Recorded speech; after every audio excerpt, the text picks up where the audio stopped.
I had.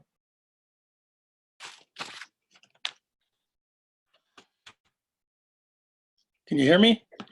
Loud and clear, sir. Okay. I had headphones plugged in. I wondered why I couldn't hear you. Hey, thanks for the breakout of our study. Yeah, I thought about it today when I was driving to the store. And I said, oh, maybe I'm going to do something. And so I typed it in. Yeah, it works. It works really well. Okay. And I'll get back with you, but I'm pretty sure I'll have the chapter finished by Monday. Okay. All right.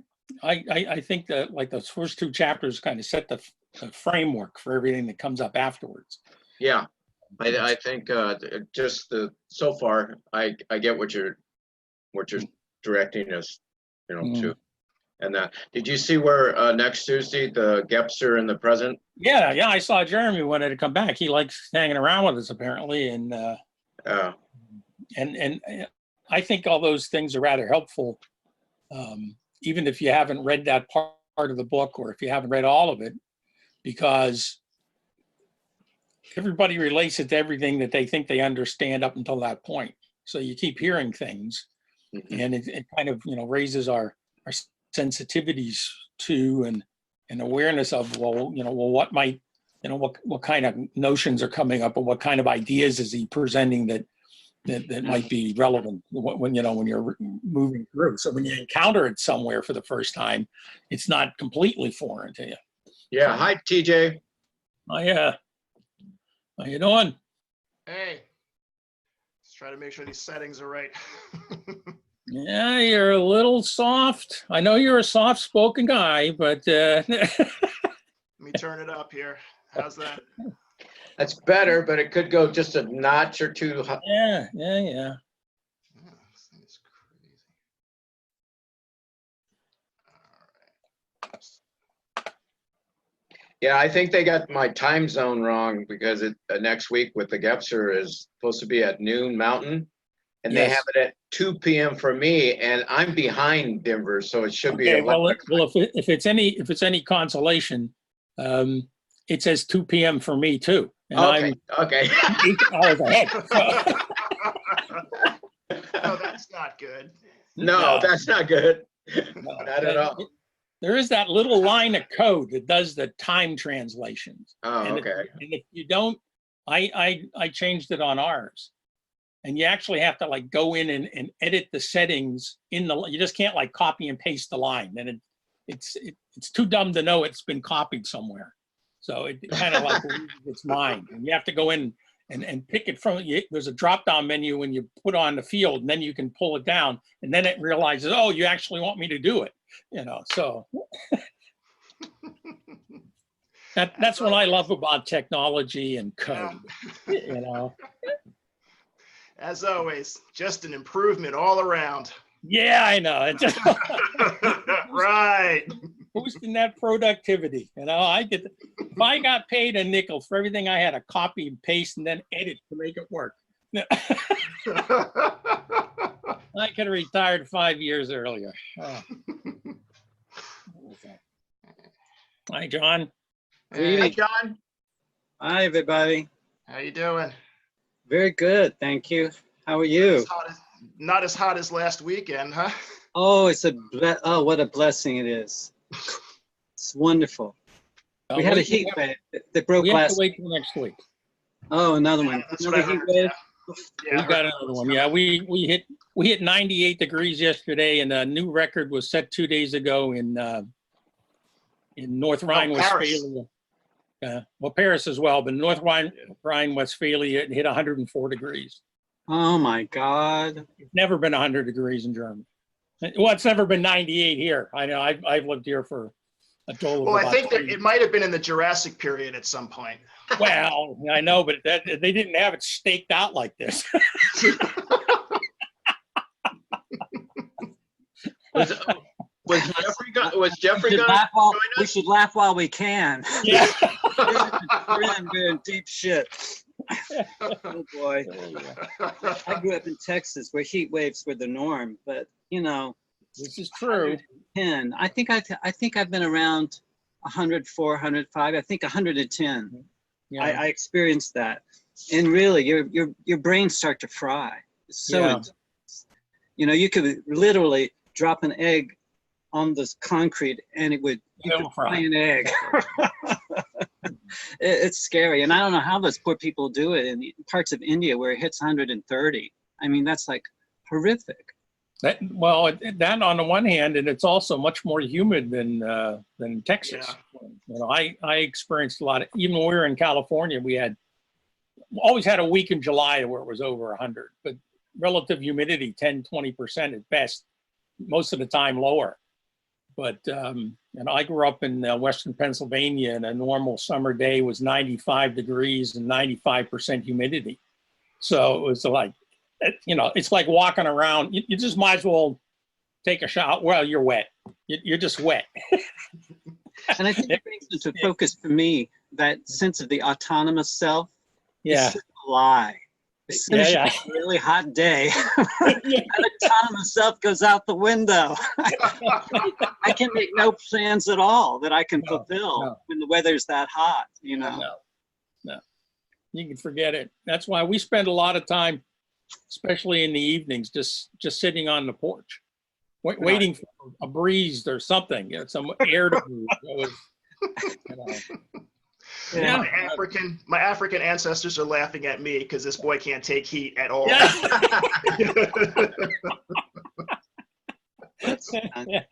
Yeah. So where are we going to start, you guys? How are we going to start this? How is this working for you guys? The chapters that we got assigned. Oh, I'm on board. I dove into my chapter and didn't even read the rest.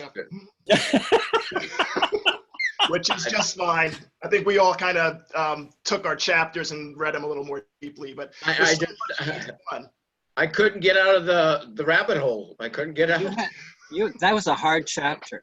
I reread that chapter. I read it before and many years ago and forgot all about it, and I read it again. Well, I've read it twice since I went on my road trip. I mean, before my road trip and after my road trip. So yeah, it's tough. It's a tough one. And I reread most of these halfway. I got halfway through the one that Ed read, is going to read, and the one that TJ was reading. I got about a third of it, but maybe 2/3 of the way. And these are, and I'd already read them because I could see my underlining and notes in them. I found like reading them again does not make them necessarily clearer. Sure. And in a way, I think I was in ignorant bliss the first time I read them. Oh, that was interesting. I moved on. So anyway, it's a challenge. yes. How about you, Geoffrey? How's it going? Hey, I'm Jeff. still only halfway through chapter 4, I'm afraid. Yeah, I needed to finish Quantum Mind, which I've finished now, so I can now devote my time to the Axial Age. But I'm so it glad. is going. Hey, I'm an academic, and it's hard going. So Yeah, you have a lot more practice at this than we do, Geoffrey.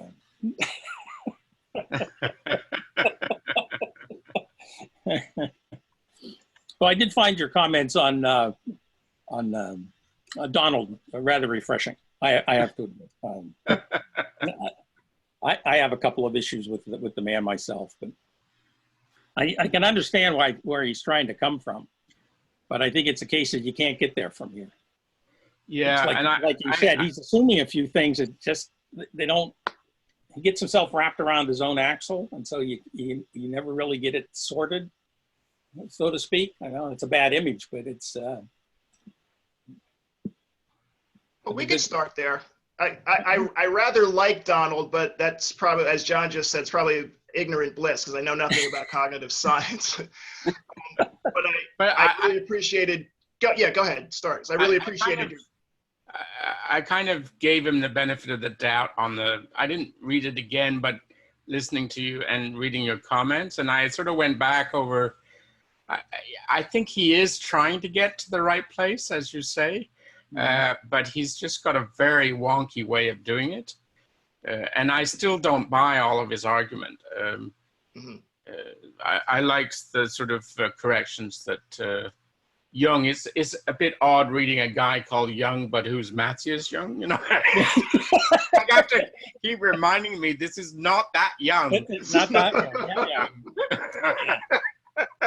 This is his other brother, Daryl. Yeah. But I'd rather listen to you guys because you've read the material and I haven't. So. Yeah. So shall we go in order? Michael, you have that chapter. I can't remember the number of the chapter. Yeah, so I just want to check I'll go after you, or no, it'll be TJ, then me, and then Ed. And then we maybe just... Unless you want to do a different order, it's fine. No, I think that's good. I think that's good. Okay. Because I need a little extra rattling. Put Michael on the spot instead. Yeah, I know. You can always tell when John's organizing thing, and he ends up never in the last place. You know, it doesn't. No, I like being sort of in the middle. So yeah. And I think there's an interplay. There's an interplay between all of these thinkers, and they are, I think, trying to get out of the prison, you know, of the rational, which they've all been trained in, as have we. Right. They've been trained in it even better than we have.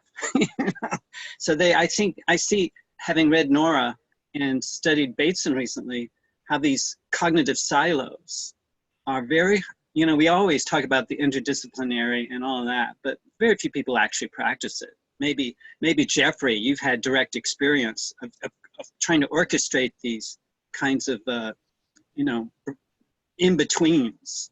And I think that's a big challenge for me reading this is, well, I'm not a sociologist, you know, I'm not a philosopher, I'm not a psychologist. I know a little bit about all of it, and some of it I probably know really, really well, but I just haven't had the kind of formal training. And I don't want to. You know, I don't want to go to graduate school and become an expert in narrower and narrower fields. So I think we're as Gebserians, I feel this camaraderie among us all of how can we bring forward the new possibilities of this aperspective or integral age, and breaking out of this, the prison. And what would that be like, and what would the first signs of that be like, and how would we know? And I believe the whole notion of vision logic, which I think comes out of Ken Wilber's work, and I think Gebser was demonstrating it in his writing. There would be a healthy relationship between the visionary and the logical minds, rather than a oppositional stance, which most of us suffer from. So those are my opening, sort of trying to organize my thoughts around these pretty difficult texts and trying to figure out what's going on between these texts. Yeah, I just wanted to, from my point of view, part of TJ's layout was check in about the first 3 chapters, you know, and how we felt about that. So I just want to honor that. I'm more than willing to jump down the rabbit hole with my chapter. So are we all good with the last, you know, the 3 chapters that we began with? I just want to check in with that. Anything we've learned about those last 3 chapters that we want to go over? Yeah, just go over before I start, just to kind of, because I like TJ to kind of just checking in with the last, you know, kind of bringing the thread back from the last one. Does anybody have anything that they want to say? Well, I thought you guys did a really good job of I went through the recording of the last session. I think I've been through it 1.5 times because I saw half and then I got into it again, but I started from the beginning. So I watched the first half a second time and then the second half. And I kind of felt like, because I'd mouthed off on the forum, and after I listened to you guys, I thought, well, I could have kept quiet because you actually handled most of the issues in the second part of the discussion. So I think you did a pretty good job of going over the issues that as they're laid out in those chapters. Anybody else? Okay. See this? It's a backpack. It's a backpack. And working with this chapter was like taking Gebser, Bateson, and all their metaphors and all their stuff, and trying to have them as, you know, part of that's my baggage. I'm just accepting that I have that baggage as far as when I look at this chapter. And I really do like Jung, how he was critiquing Donald, and but he was doing it in a very you know, what do I say? I resonated with him keeping, really reminding us that no matter how far the mental rational and we were moving into the theoretical, it has to be brought back into the corporal, the environment, the body, you know, and he was trying to do that thread. I'm just going to say that I have a fucking bias with the ladder metaphor. I hate it. And I probably hate it because I've been in maintenance, and the ladder metaphor is so fucking narrow, literally. It's narrow. I prefer like a ladder that spirals around, because then you get 360 degrees rather than this just rung effect that is just one piece of this whole, it seems to me. So I worked with that a lot. And the things that that sparked me in reading it, one of the main things that for me, you know, I was working with this oscillation between the abstractness that I felt that they were laying out, and then my own personal preference of, I made this note: making symbols of the things material that we use within the environment we are embedded and entangled in. There was a lot of, I understood symbol usage, but I was triggered by, well, why aren't they saying anything about the making of symbols? I didn't quite, I wish that would have been put in. I did like how Jung had 3 schema working with MacDonald, and he had the hybrid, he had, I forget the first one, but the hybrid, and then he had the holistic difference one, which that one, he ended his argument on. And the last half of the last 4 or 5 paragraphs, I really resonated in, because he was really trying to keep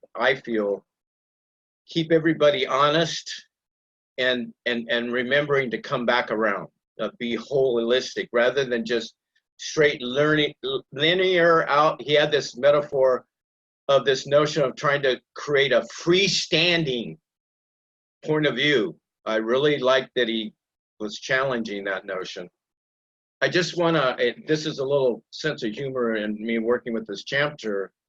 You look at the letters, you know, the embodied, transcendence, and contingent. The first letters spell etc. And I thought of The King and I, that this chapter was about etc., etc., etc. You know, it was interesting how movies and musical references was playing in for me, interacting with this chapter, that I did overall. Jung did a good job, I think, of transitioning, being a transition point from the first 3 chapters of trying to lay out where the big picture, and then here comes Jung with trying to, in a transition, okay, let's get started, but let's remember this. Let's remember this.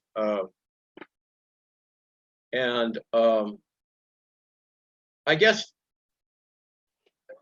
I don't know what's going to happen in the other chapters, but I am a little bit disappointed that there's not language of, because it has to be some kind of artifact about the environment of this time. What was the lay of the land? Now, one of the things that I checked, and TJ, you might help me or somebody help me. I checked, and the Silk Road was happening during this time. There was a Silk Road. So, okay. I just, you know, yeah, you get there and help me with that, because, you know, I went to the Silk Road and it seemed to be on somewhere, maybe at the latter part, I don't know, but I was, it just felt like it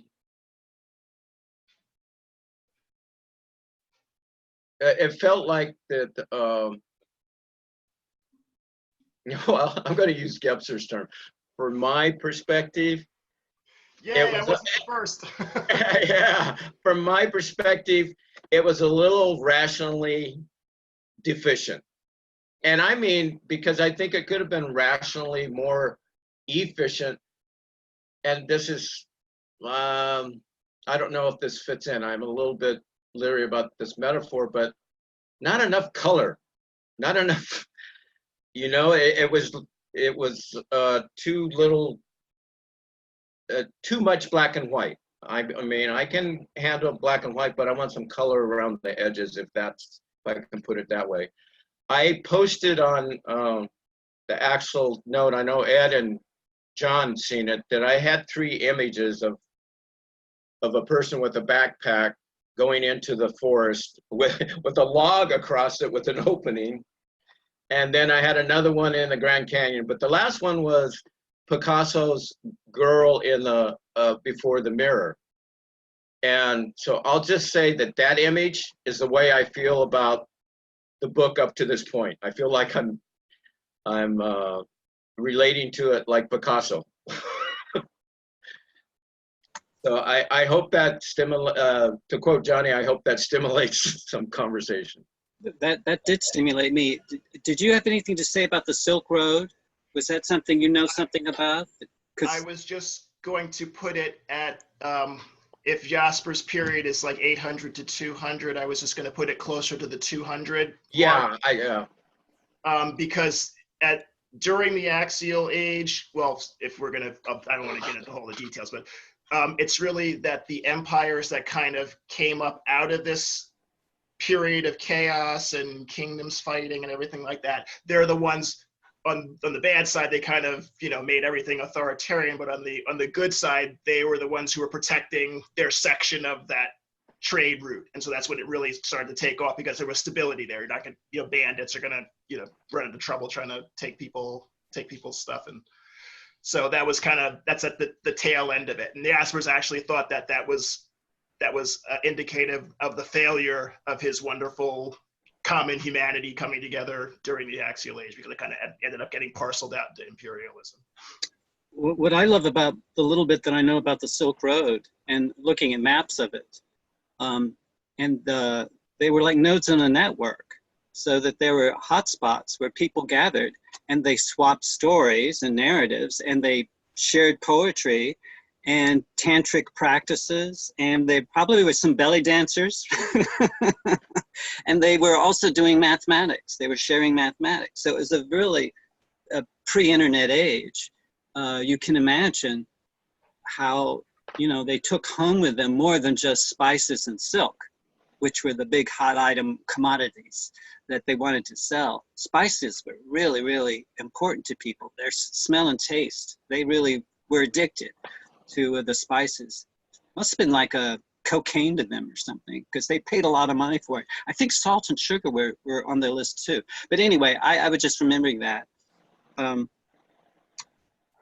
also, I just want to ask, you mentioned the ladder metaphor, which you detested, Michael, and you preferred I think that the spiral metaphor. Yeah, labyrinth and spiral. Yeah. And you mentioned the freestanding point of view that the author tried to establish. And there are some things that you did like, but there were some things that you found missing. And I was wondering, and you were talking about making of symbols, that there wasn't enough of that, or the artifacts of the environments.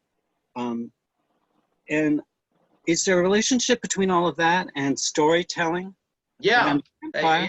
yeah. There's because you know, there's symbol usage, and then there's making the symbols from our environment and bringing them together. And once we, following this line, once we've come up with a tool, a symbol, then we interact with it. And I think it's a natural progression, it seems to me, to want to share stories about your experience using these tools. But I just think there's also a sharing of, well, this is how you make it. This is the art of symbol making, you know. There's a, yeah, between storytelling, because I think storytelling is a type of gathered, like me, I gathered ideas, I gathered the metaphors to share with you, you know. But I went through this, I started Gebser, the first chapter, and he has a line in there about the attitude of spirituality. Now I'm paraphrasing.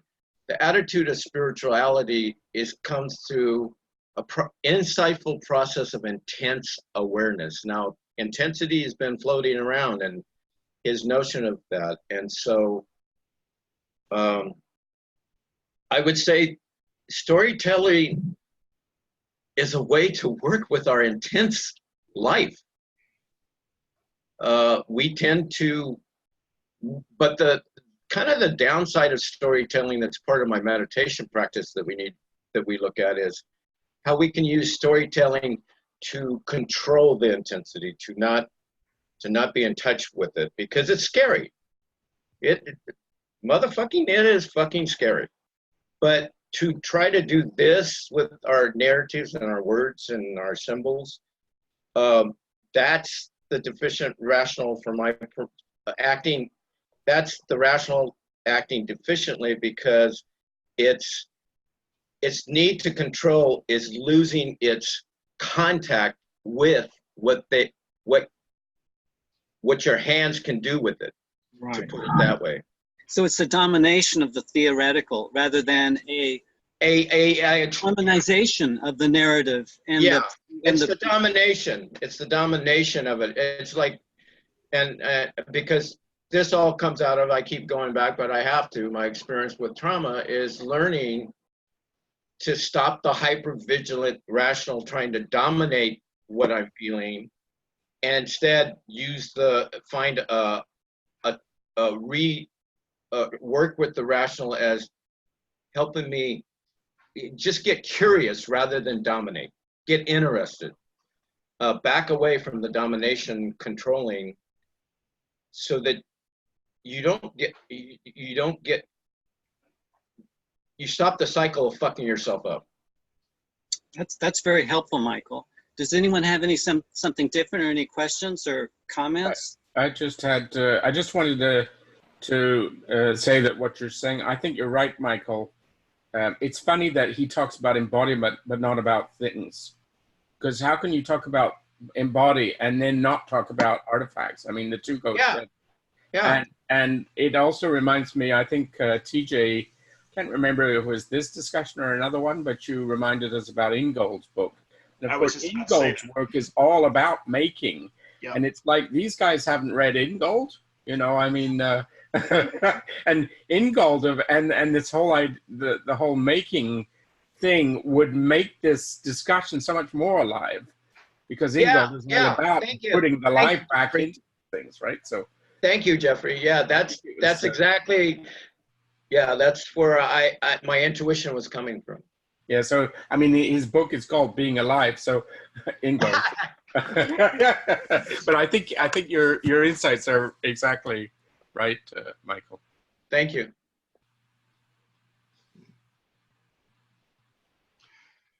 TJ, you're up next. This is going to dovetail to me. That's a lot. That's good. Communication, artifacts, life.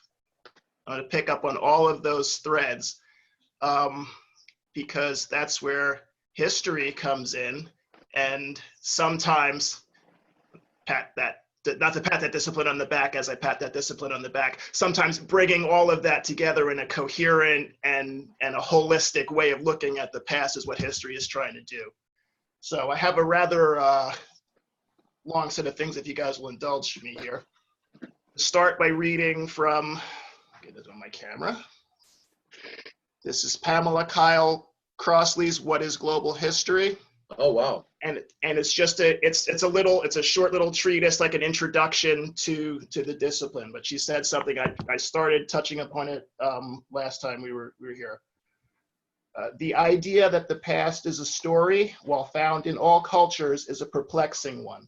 Stories have beginnings and ends, main characters and minor characters, themes, morals, and ironies. Few philosophers or historians would regard any of these as actual characteristics of the past, which is as elusive to define as it is to detect.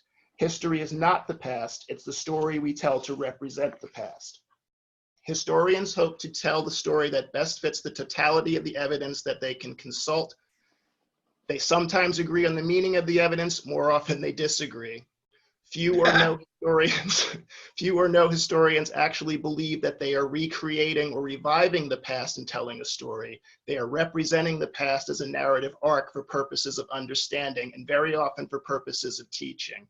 Historians have no ability to capture the past, but hope to capture some fragment of its meaning. There's a very educational and a very communicative aspect to history. And what I'd like to do, I'm going to start it out, but I'd like to go around the circle here. Where were you when you first encountered the idea of history? Classroom, how old were you? And whether this was good or put you off. where was that? And I'll start with mine. I must have been third grade, so I must have been about 8. And I'll never forget the name of Mark Curran. And he was a tall guy, firm, fair, another great father figure. Kind of looks like a slightly older version of Doug, full beard and everything. And he took the group of us and he sat us in a semicircle and he took out a globe. And he must have spent 15 or 20 minutes discovering America in the time of Columbus. But he would go from this place where people wanted spices and silks and they would have to get them from this place, but they couldn't because these people were cutting off the routes. And so they had to sail around and they had to discover how to do that and they had to build ships. And then we went through all the courts and all these little places where this guy was saying, well, let's go this way, let's sail west, let's sail west. And then we took in a wonderful adventure on 3 little ships across more water than anybody could see. So you're 8 years old and you've got a globe in front of you and it's a magic moment wrapped in a mythic journey for the purposes of mental understanding. That origin point, which has become an identity and destiny for me for the past 43 years now. So when I talk of history, I don't know anything about poetry, I don't know anything about literary theory, but I'm really enjoying the enthusiasm that I see and the knowledge that I see in those threads. That's what history is for me. It's text, but it's art, and it's music, and it's recipes, and it's a way of communicating. And what I appreciated about Richard Carney's Double Hospitality is that that's exactly it.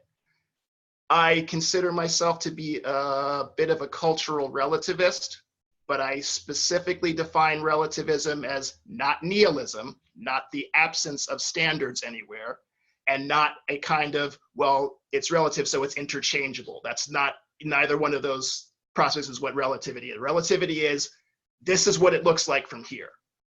When I go over here, it's going to look differently because I'm in a different place. I'm going to have a different perspective on it. I, in my bubble here, am not going to understand everything of the other or you in your bubble there, and vice versa. The best we can do is meet in the third space around both, keeping our feet planted in ourselves, but having that conversation in that third space. And the translation, you never get to a perfect translation. You can only supplant it one translation with an even better one as you come together in that. Jaspers spoke of profound mutual comprehension being available through history and through listening to each other's stories. Not complete mutual comprehension, but profound mutual comprehension being possible. So when I come out of history, that's the place I'm coming out of. And so when we talk about history, it's theoretic, but it's a theory that has to be built on the mythic, which has to be built on the mimetic capacity for language. So I give Donald a benefit of the doubt with stages, because it's kind of, he's just describing the differences along the way, not necessarily like cutting things off, although that language really can get to be to a deficient place in a lot of ways it's described. But I'd like to go around, before I go further, I kind of go around the circle and see what everybody else, good, bad, or ugly experiences with the introduction to the idea of history. I'll go. Did you want to go, Johnny? No, go, Mike. Mine was in 6th grade, and I had a teacher named Mr. Piguet, which was funny when I ran across Piguet's theory of children. And it was, in 6th grade, we were learning about the American Revolution, the founding, kind of early founding, and Thanksgiving and all that. What Mr. Piguet did was he made history a performance. He performed it. He had us perform it, and build things and do things, and it was very interactive. So as a teacher, that's where I learned it. But I was supported with the understanding of the importance of history through both my father and my maternal grandfather, because they loved it as far as I think, just in the sense of, the old saying, you're doomed to repeat the past if you don't know the past, that kind of phrase, and I've grown from there. And I love the way that you expanded out your love of history, TJ, and, I want to support the fact that you are a poet, as far as I'm concerned, because I like the poetry in the sense of how you distinguish profound mutual comprehension without needing complete comprehension. I think that's something that I encounter people, they tend to just shut down if they can't have complete comprehension. And then the dialogue, the storytelling is just, so, but, and plus, because of my trauma work, on a very personal level, I've had to really look back. And even though it's fuzzy, sometimes just out of the fuzziness, know that I need to acknowledge some fuzzy thing in the past that is affecting me. And fuzzy or not, I can feel the energy from that. I've learned to feel the energy from that and just deal with the intensity of that energy, and that's helped me heal. So that's my way of understanding history on a personal level.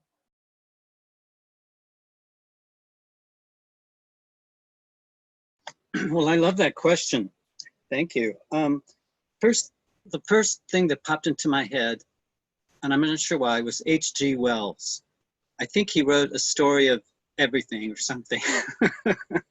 But I remember looking at pictures and seeing palm trees and pyramids and camels and things like that. And then I saw fortresses, probably in the Middle Age, and, soldiers fighting and things like that. But I think that it just struck me as just an odd form of storytelling, but not that different from the fiction that I was used to dropping into, or the movies that I watched. But I think a different kind of history started to emerge. I remember when I was maybe 3 years old, I was outside with my mother. There was a fence, and my mother was talking to her next door neighbor. I'm not sure if we were in Alabama or Texas. I think I was in Tuscaloosa, Alabama for the first, until my brothers, I think, were born. So it was about 2 or 3 years I was in Tuscaloosa. Then we later moved to Texas. But I find that that Texas and Alabama have sort of merged in my memories, because I don't think I had a clear sense of any kind of chronology at that time. And they were talking about the Silver War. And I went, oh, the Silver War. Oh, that's interesting. There was a war. I guess they were fighting over silver, you know? And it wasn't until, I don't know, it must have been like I was 8 or 9 and I'd learned how to read, that I was sitting in a library somewhere and I came across a really big event in American history, which was the Civil War, which is, now I can sort of figure out. And I look back and I thought, oh, they weren't talking about the Silver War. They were talking about the Civil War. And that was sort of a big cosmic download for me, because then I started to get a sense of what history was and how people adults talked about it a lot and had all kinds of opinions about it. And so my mother and her neighbor were talking about the Civil War. And that resonated much more when I was in my mid-40s and I was reading fiction. I was reading James Baldwin's novel, Up Against Our Heads, which starts in sort of like Harlem Renaissance, and the characters move down south during the beginning of the Civil Rights era. And it's like 4 black men are traveling in a car in the deep south, and they're terrified. And they're going to Tuscaloosa, Alabama, which is a particularly fearful place because there are more, according to the author James Baldwin, there are more people lynched in Tuscaloosa, Alabama, than the rest of the South combined. So when I read that, I thought, well, this is a history no one taught me, you know? And I was like, and I'm learning it from James Baldwin, who's a fiction writer I greatly admire. And he's also an activist. But in my mid-40s, I sort of got a creepy feeling. It was a weird feeling. It was like something wobbling in my system. But I wish I could have remembered a little more accurately what my mother and her neighbor were talking about across the fence. It may very well have been in Tuscaloosa, Alabama. And my feelings of what I did feel, this is very somatic. I felt how many adults in my environment were lying. They were lying all the time, just about everything. And I remember as an adult, I can look back on it and I can feel the somatic intelligence in my little 2, 3, 4-year-old body trying to make sense of all these adults who told me I had to tell the truth, but they weren't telling the truth. They were all over the place. And when I think about the horrors of Tuscaloosa and the crimes against humanity that were being committed by people that I'm sure my mother knew who they were, because the size of Tuscaloosa is about the size of the East Village in New York. You know, a couple of thousand people. I understand most of Tuscaloosa, by the way, has been blown away by a tornado a few decades ago, which is fine with me. I have no sentimental value attached to Tuscaloosa. But I'm just sharing this because I think history is something like in your bones, it's in your gut. And it's not just the cognitive structures that you're playing around with and making various maps of. And sometimes I miss that when I read a lot of, and I'm not that well read in history, but I definitely read a lot of art history and a lot of, you know, you listen to a lot of music or watch a lot of movies, you're going to pick up on history. Maybe a lot of distortions, but there's a lot of history you're going to understand, I think, just from being bombarded by so many images from different styles and periods. So anyway, thanks for that question. That was a great one. Thank you. And I'll just ask everybody to keep the idea of history as literature, a la Hayden White, in mind. It's Geoffrey or Ed. Go next. I follow from Johnny because I think my story of history is a bit like his in some ways. So, because I grew up with history, but not in a way that I was conscious of it, because my parents were constantly recounting incidents from the Second World War when they were growing up in London. And so they were just stories of my parents used to tell.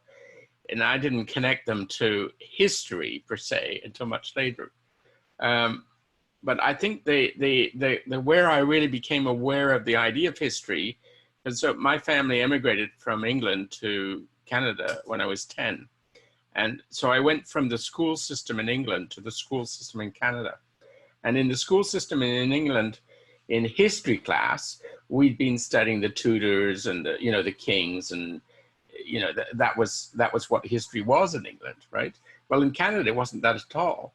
It was the British North America Act, and you know, the relationship between the whites and the native peoples, and these were the issues that were being, you know, and it was like, oh, this is not history the way I understood history to be, you know? So it was like this comparison between the two cultures and the way they understood history. It was still a very, you know, colonial-centric view of history that I got. But I remember I think in 6th grade, there was or 7th grade, there was a teacher who had very virulent anti-Marxist views. And so she used to sort of bring up issues about communism and this kind of stuff into the discussion. And it's like, oh, this is not quite the history that I, you know, because my parents were communist leaning. So I listened to this stuff and I thought, this is an odd way of teaching history. So I started to be aware of the political currents inside history teaching as well. And the interesting, of course, about the Second World War stuff is, you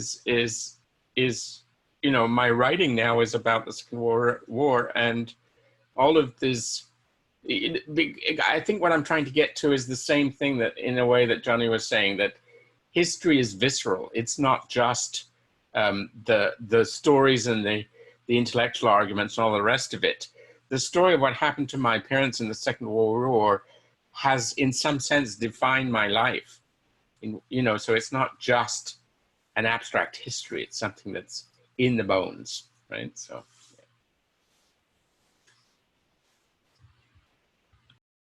But I agree, a lovely question.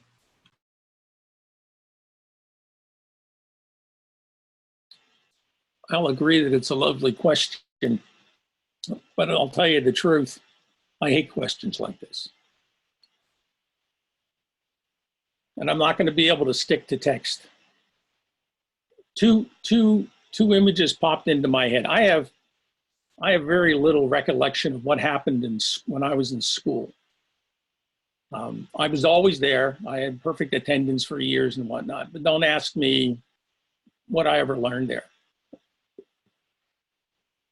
As I got older, I spent more time in the office, in the principal's office, so I kind of missed a lot of instruction for a lot of reasons, but that was a whole different issue. But my very first encounter with what we might call historical was, I remember it's about 11. We had just moved on to South Greensburg, and there were woods behind our house. And I used to spend a lot of time in the woods with my friends or not.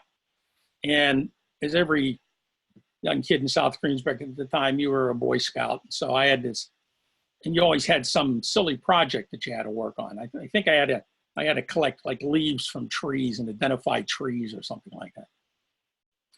And I remember I was out in the woods all by myself. I think I was looking for leaves. And I asked myself, I remember stopping and looking at the ground. I was going up this path and I said, I wonder if a Native American was killed here. Was there ever a dead person lying here? And it was specifically a Native American. And I'm sure that this was spawned by the fact that almost all of the metaphor that is used in Boy Scouting, at least at that time, and at least in the area where I was all Native American. They were called Indians at the time. But it was about the tribes and this, that. And so I remember asking my scout leaders about what which Native Americans would have been here. Nobody knew. They didn't know why I wanted to know. I asked at home and nobody knew.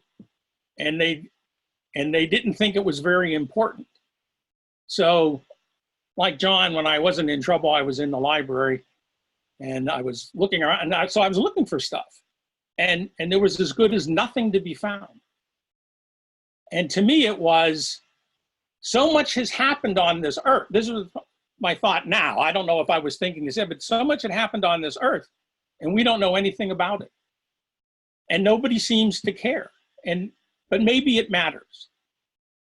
So that was that first image that came. And the other one that came much, much later, obviously, I was a sophomore in college. This is one of the few classroom experience. Okay, all right, I remember something somewhere. And we had to take a world history class. It's required of everybody, in the history of Pennsylvania as well. And by the way, Native Americans weren't mentioned in the history of Pennsylvania either.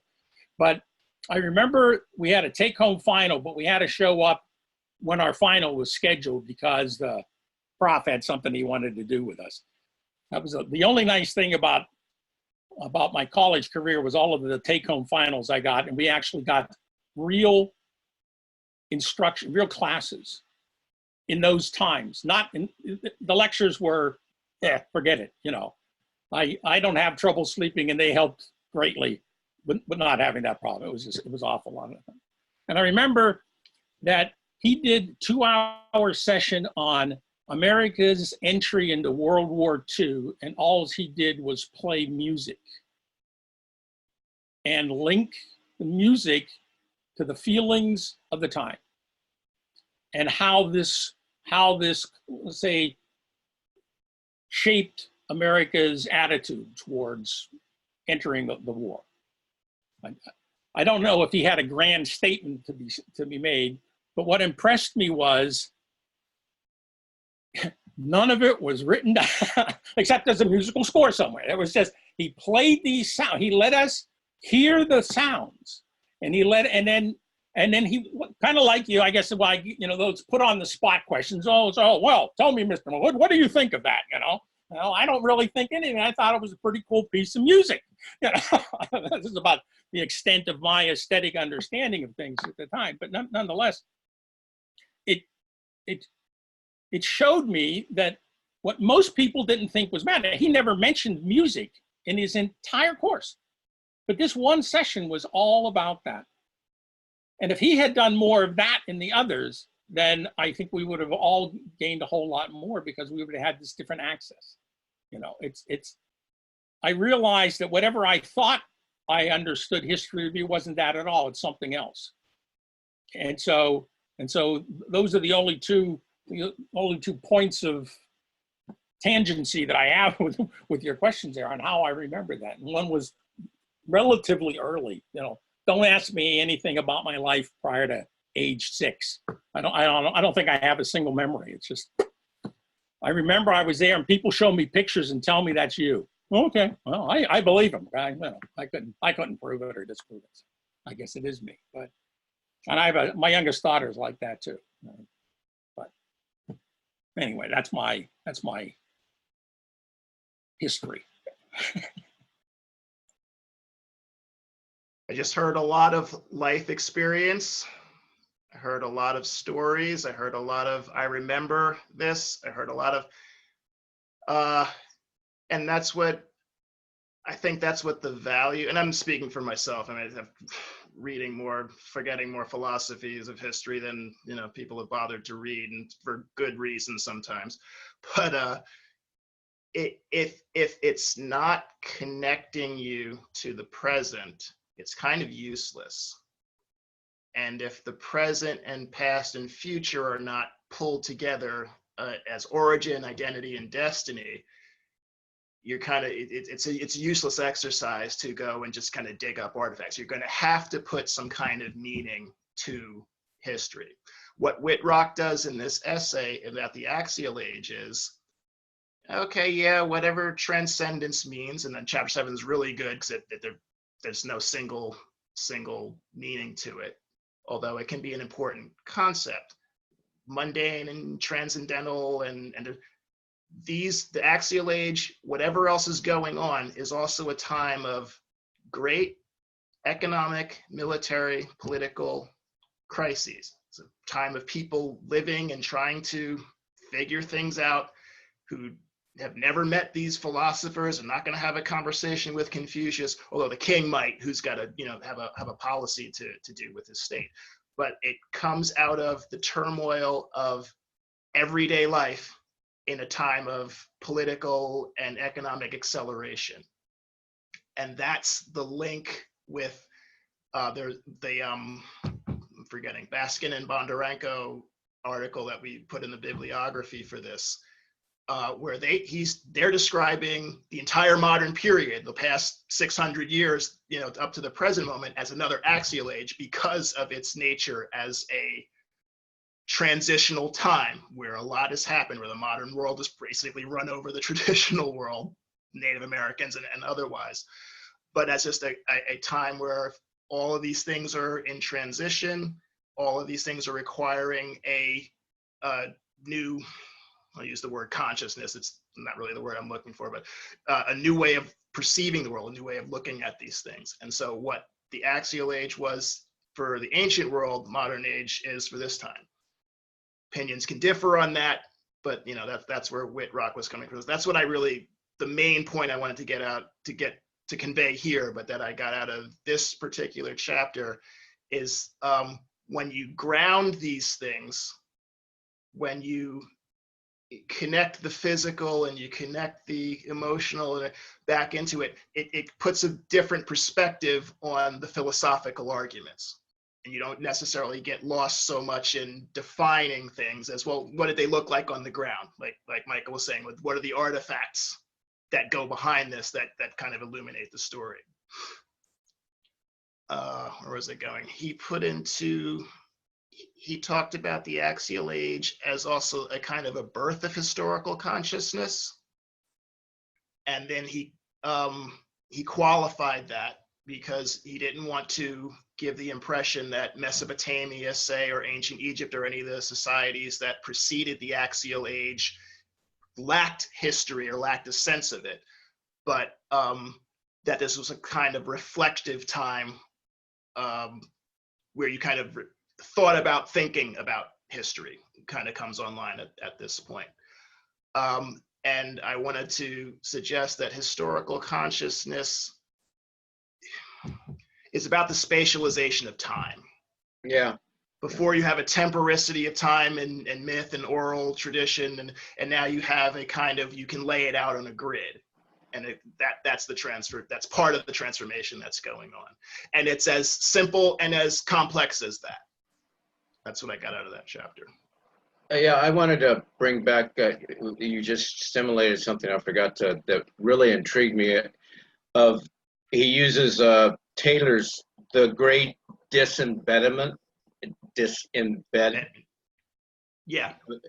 That and he Jung was showing how, if I understand this right, is that because of the nature of maybe consciousness at this time, what was happening is not to, now these are my words, not to be entrapped in the local.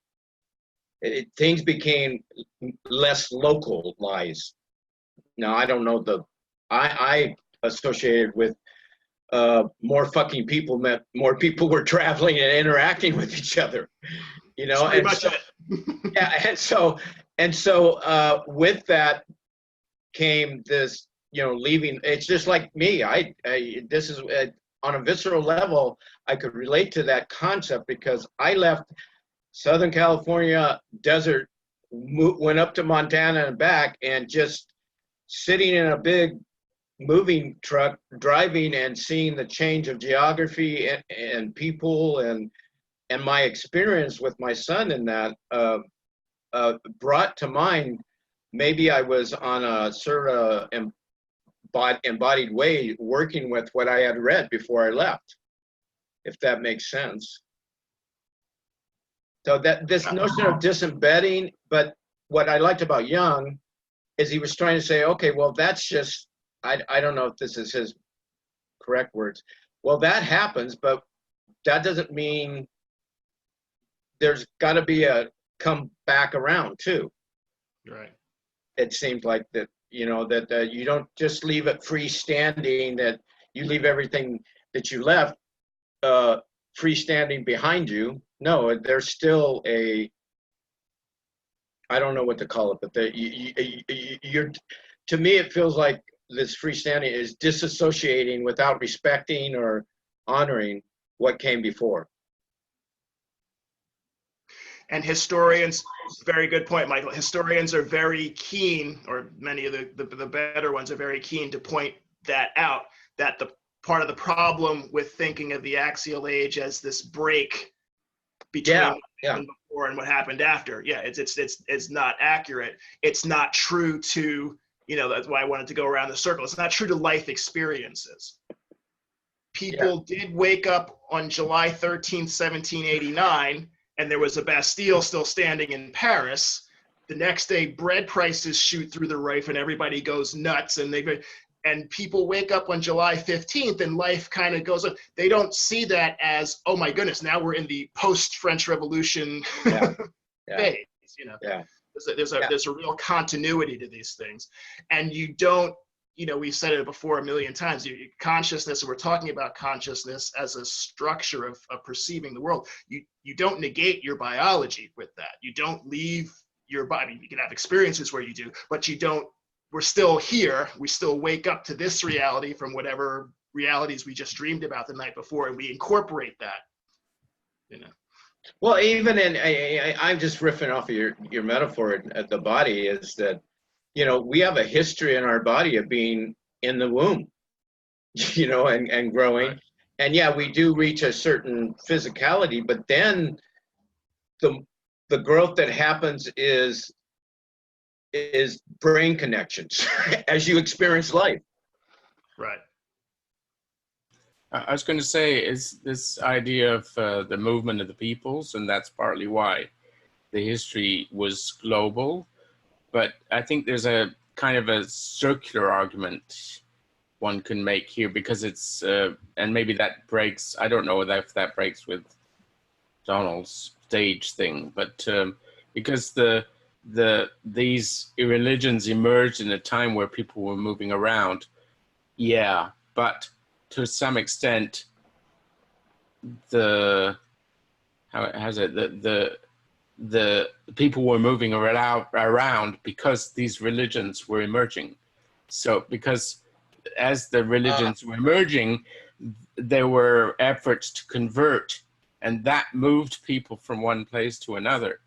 And so there's a kind of a circular argument going on in this time period. But maybe, I guess that's what the axial part of it is, that everything is turning all together, right? So it's not just a stage in this. You can't break it down that way. Good point, Geoffrey. Yeah, no, and I was going to agree with Geoffrey. The problem with stages as if you take it as more than an explanatory tool, and most of the good philosophers are always going to start their articles with that paragraph which disclaims, you know, this is what I'm trying to emphasize, but you should always know that these things are feedback loops, and that there's mutual influence and mutual determination going on between things. And the problem with the stages is, I want to point out the differences between a literate culture and an oral tradition culture, but I have to try to do that without pretending that everything that was important in oral culture is now gone, or that literature is a completely different way of looking at things that's not based on anything. So your point is absolutely valid. It's a turning because that's what's happening. And the problem sometimes is our ways of explaining that aren't up to conveying that. I hope that made sense. You're right. I mean, I agree. You know, it is a loop. It's just kind of hard to put that into a historical narrative. And that's the other point about narrative arcs. And of course, today we're in a similar vicious circle, right? So, I mean, not for the same. Not for the same reasons, but. Not for the same, the dynamic is not the same, but or the issues are somehow related. I just wanted to interject something. I reread Orality, Literacy and Orality, that Walter Ong book, because TJ had mentioned it. And and I reread large sections of it. And I'm really glad I did. Because you're talking about origin, identity, and destiny. And you mentioned that you were a cultural relativist, but you were not a nihilist. And I think that's important as we start to talk about structures and stages and the interplay and oscillations between them. And I was fascinated because Ong talked about Homer, and Homer, of course, comes out of an oral performance history. Like you had a poet who had these formulas, and they triggered hours of recitation. And he probably had a harp or some form of a guitar or something that he strummed along, and he would hold the attention of, the audience entranced. And they were all stories that they already knew pretty well. So I think that's very different. I don't know how many centuries later, but in the tradition in which Euripides, the playwright, performed before large audiences, he had actors who had memorized speeches that he had written. And you see, and these were amazing achievements, if you think about it. Like Orestes in Homer is this warrior who, kills his mother's lover when he returns from a battle, and he finds out that his mother has taken a lover and had killed his father. It's a bloody, gory story. So he kills his the lover of his mother, who killed his father, and he kills his mother. But killing his mother isn't a big deal in Homer. But when Aeschylus writes a play, and you have the Orestes and Clytemnestra on stage, and Clytemnestra is getting on her knees and begging for her life. The audience has a meta perspective in the theater that, of course, Homer didn't even try to create that kind of complexity. And how could he? It was one person with a harp, And but I think Ong is making the brilliant assertion that the oral could not handle that kind of psychological complexity that the written word allows. When you can write something and externalize it and share it, and you can have actors memorize your speeches and go out on stage and act them out, you have a whole layer of complexity and criticalism and self-reflexivity and the relationship of the I, the personal pronoun I, to the others. It's incredibly amplified. And I think it's incredibly poignant that we see in Euripides, especially because he was after Aeschylus, you see a character like Medea, this really wild woman. She's smart. She's smarter than everybody else. She understands psychology and the weaknesses of all the people around her, and she's able to manipulate them in ways that no character ever does in Homer. Or you think about the Trojan women, which is even a more tragic story, where you hear Hecuba, they've killed her grandson. The Greeks have killed her grandson. And she has her grandson's body. And she says, what were the Greeks so afraid of that they had to kill you? And she reaches down, she puts her ear to him and she says, oh, I remember you used to come into my bedroom and say, wake up, Grandma, wake up, let's go out and play. What were the Greeks so afraid of? And can you imagine? She was playing this. Well, she was an actor, actually. She was a male, but she had a mask on. She had a big voice. She was a Greek. The actor is a Greek, playing to a Greek audience, which is a warrior, and Greece was a warrior. This is a warrior city, Athens, about their murders, collectively, the murders that they had created, together. In this great, this of course is something you don't get in the Iliad, And I think these are just fascinating questions to ask about what writing creates the conditions for a self-reflexive turn. And I think this is what is happening in the Axial Age, which was different from what happened in the oral traditions. Not that something like it wasn't happening in the oral traditions, but not probably on the scale that was happening as more and more people were able to write, but more and more people were able to share writings. And even though the vast majority of people were peasants and illiterate, they could go to performances by people who were literate and who were creating these entertainments and plays and poetry. And I think these were incredibly educational processes. And why in Shakespeare's day, which was a very politically fraught time, the Elizabethan audiences were allowed to see these great chronicles, these historical chronicles that were dramatized by Shakespeare, Henry V and Henry IV, Part 1 and 2, even though on occasion they were severely censored for anything that got overtly political, like Richard II is deposed and executed and of course Elizabeth I was the queen, pitched a fit, and she said, "Know you not that I am Richard II?" You know, totally merging herself as a monarch and Richard II as a monarch who was deposed. And she evidently like shut down the theater and had a lot of people like cross-examined by the secret police. They reopened it and they allowed it to be performed. But I thought, what were the risks involved in those leaderships who said, well, we want to create a space so that our populations can become educated and sort of a coherence can occur so that maybe their policies could be easily administered, or they could rally support for a war that might have been otherwise extremely unpopular. But Henry V, of course, is a great war hero. So I'm just sharing all this because I think it's triggered by my rereading of Ong. So I'm really glad you suggested that, because I think this will help inform me as I reread some of these essays and try to coordinate it with what I've learned with you guys from studying Gebser. Anyway, thanks. Didn't mean to go on so long. I apologize. Oh, please go on, please. Yeah, what I liked about Ong is again, where we're talking about trade-offs. So you gain a sense of being able to record and preserve and to be able to go deeper into characterization, but you lose the sense of the word as a power.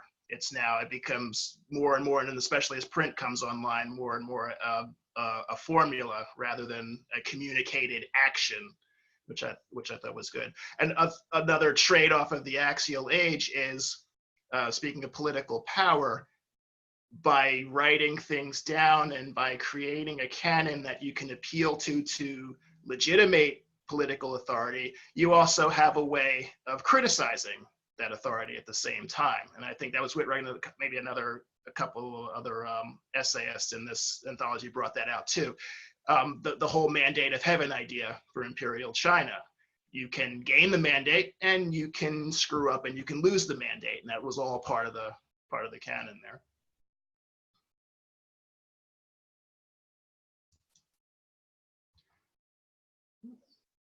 Does anyone else have a comment they'd like to make before we plunge into the next section?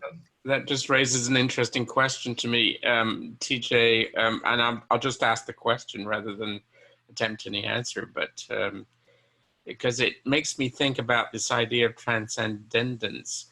And maybe the idea of transcendence also needed a written record before you could even develop it, you know? So I forget who, but that's a main point of it might be in a later essay. That's okay. A main point. Yeah.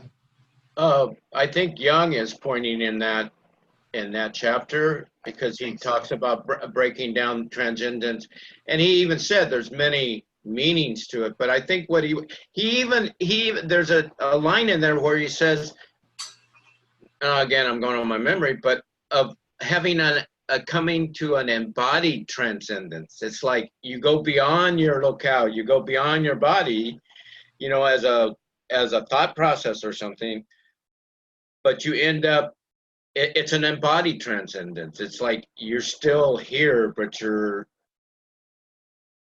embodied, but it's more or less, in a way, maybe just not.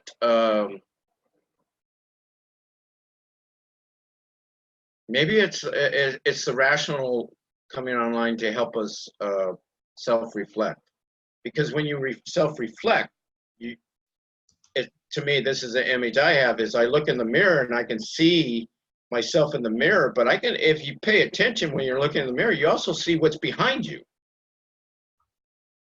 You know, so there's this double action happening in self-reflection, and that's a form of, if you didn't have a mirror.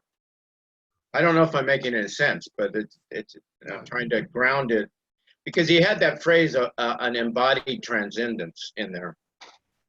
Yeah, I think the mirror was widely distributed in the medieval age, and I don't know how many peasants had access to mirrors, but certainly the royalty did. And this probably had a lot to do with the combination of literacy and mirrors, had a lot to do with that personal pronoun I. I am that which is in the mirror, which is something that children and adults who don't have mirrors would never be able to pull off. They might once in a while look into a lake and see a reflection of themselves, sort of like Narcissus did, who mythically fell in love with his own image, which could be very problematic if you're looking into a lake. Our politicians do that all the time. Exactly. Yeah, exactly. and I think that's interesting, because I think the personal pronoun I is intrinsically problematic and extremely ineffable for most of us, and needs a lot of support in our culture. You know, in our language, of course, the personal pronoun I is extremely contentious, but extremely important. If you don't have it, you're in real trouble. So anyway, I think we're also dealing with the ineffable. I think these mirrors and these reflections and what happens in, I think, our age, in the postmodern and probably the integral, will be a shattering of the mirror. And I think we even see that in Shakespeare. You already have a character like Richard II who's being deposed.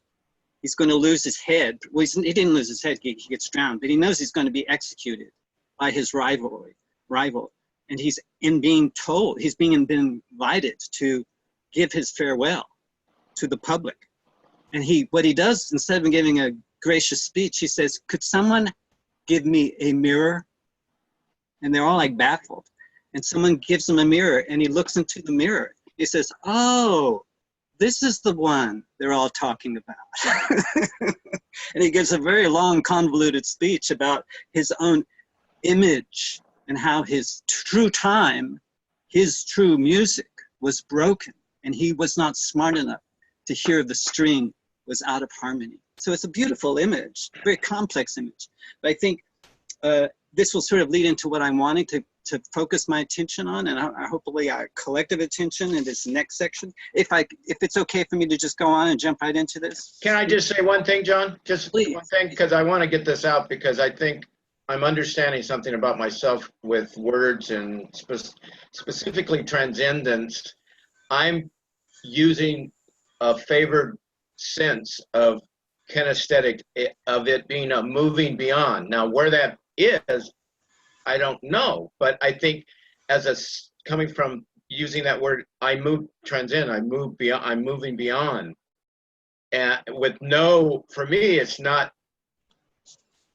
there's extreme mystery and ineffableness of what that beyond is. I don't associate transcendence with, I've done away with the metaphors of the parent and child metaphor, or, I'm more Taoist in the sense of that beyond, but there is the notion of transcendence. And when I was reading it in terms of the body, is tuning into this movement, even with the whole concept of axial, there was a movement taking place across, and even the metaphor of axial is, well, what was turning? So I just want to add that into what Geoffrey was pointing to. Yeah, so this is more about what Ed's essay is about. But I think there's this is basically a diagram. You have a circle divided by a line. You have A and you have B. So this is an area that's marked, and this is an area that's marked, but there's a moving across. So you can go from an A to a B and from a B to an A. Now the line that separates A and B is not in A or B. Yeah. And so it's a kind of space which is it neutral? Is it a hybrid? Is it a little bit of both? Is it neither nor, either or, both and? These are the kind of questions that Buddha, especially, well, not Buddha so much as Nagarjuna, who was a Buddhist philosopher, this is what he was working with. As is Spencer Gordon Brown, and a lot of modern logicians are working with this. And Charles Saunders Peirce is working with this. But I think this is extremely challenging, especially when you're working with the visionary and the immanent and the transcendent and movement between different states, and what any of that could mean, and how is it interpreted? How is it turned into allegory? How is it turned into state policy? I think these are the, and I just wanted to start off because I had the Buddha's Meditative Trance. And I'm just quoting from a biologist who wrote a fascinating book on painting. He's looking at the relationship between biology and physics and sociology and the arts, especially painting. And he makes this brief quote: "Painting connects on the world not by logical or even visual analysis of it, but by a process of showing, similar to which Wittgenstein claimed was the only way of exposing to view the most profound truths of philosophy. It is perhaps why painters have been so much bolder than writers in expressing radically new concepts of man and world in the modern age."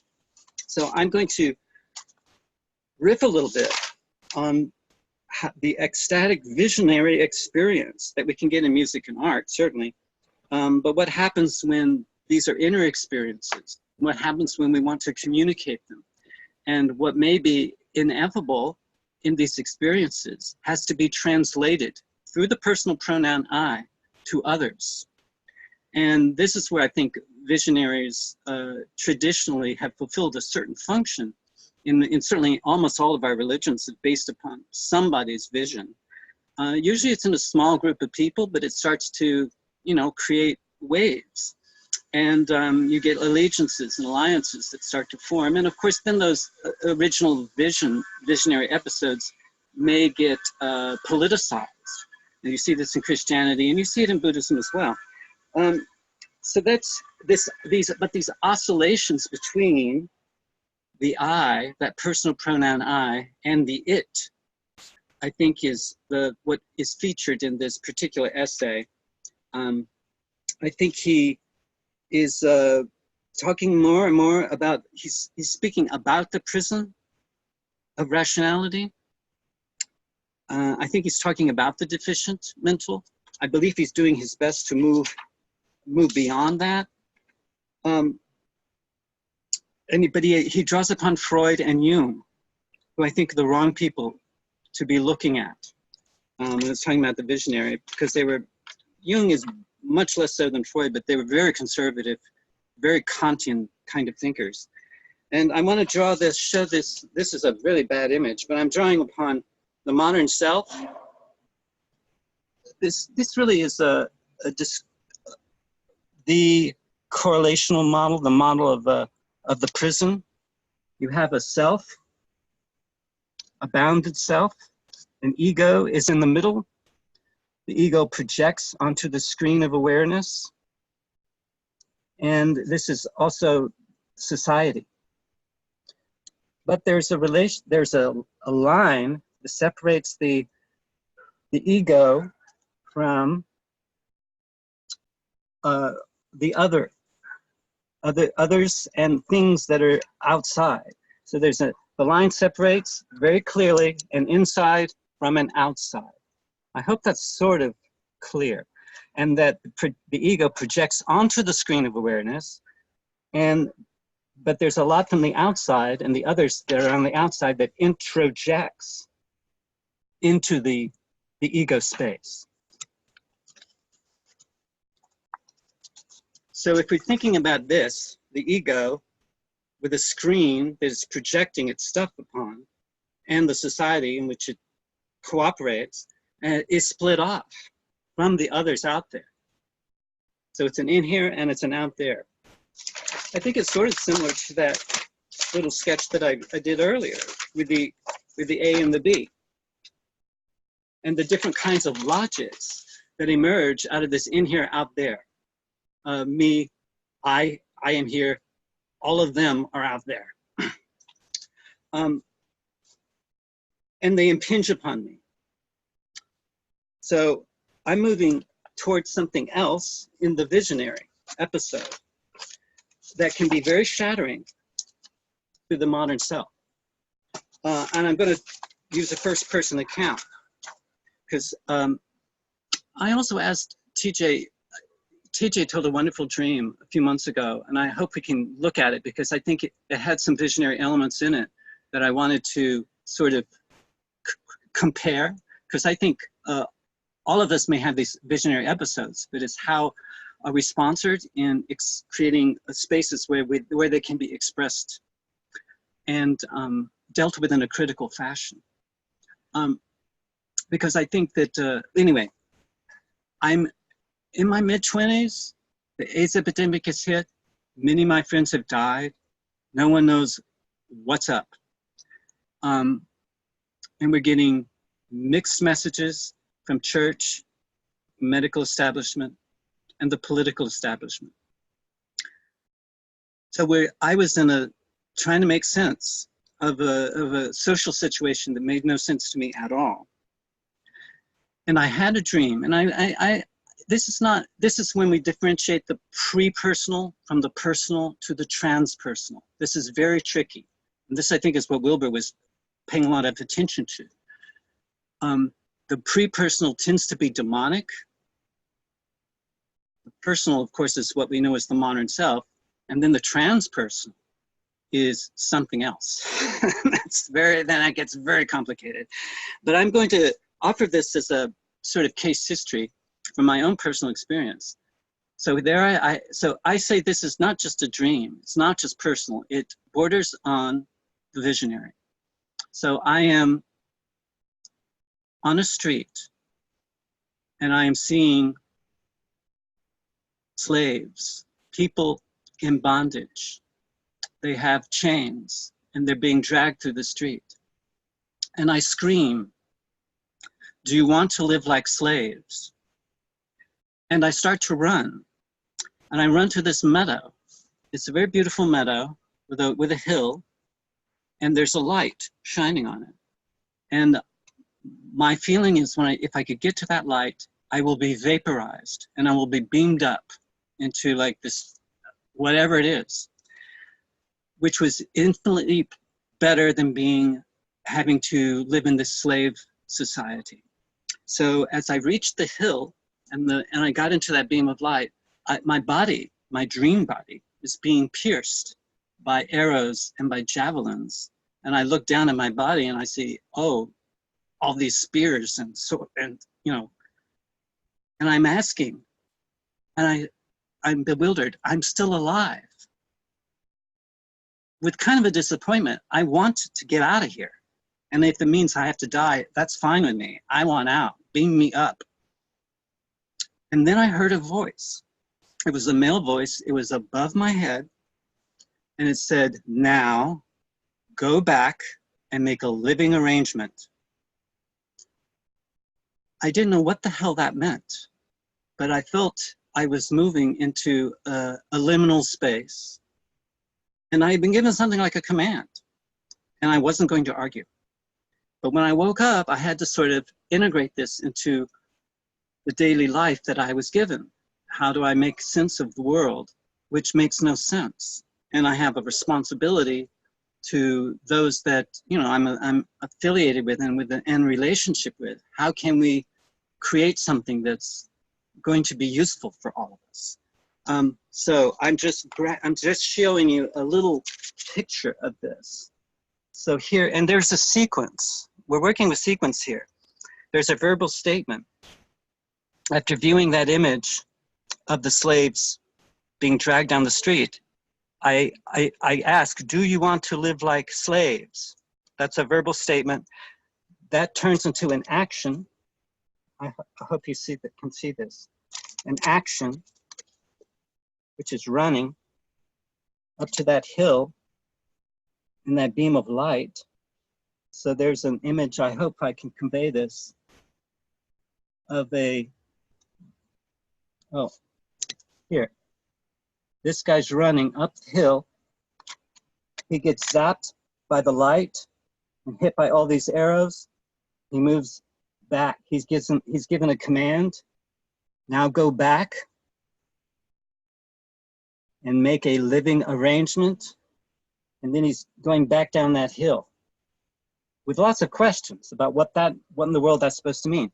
So there's a verbal statement followed by an action, followed by I'm not dead, followed by another verbal statement, which is from the other, okay? All of these previous verbal statements are made by the self, by the sense of the I, a personal pronoun I. Do you want to live like slaves? I'm addressing this to others, but it's from my own first person. I commit myself to an action. I want to be vaporized on this hill.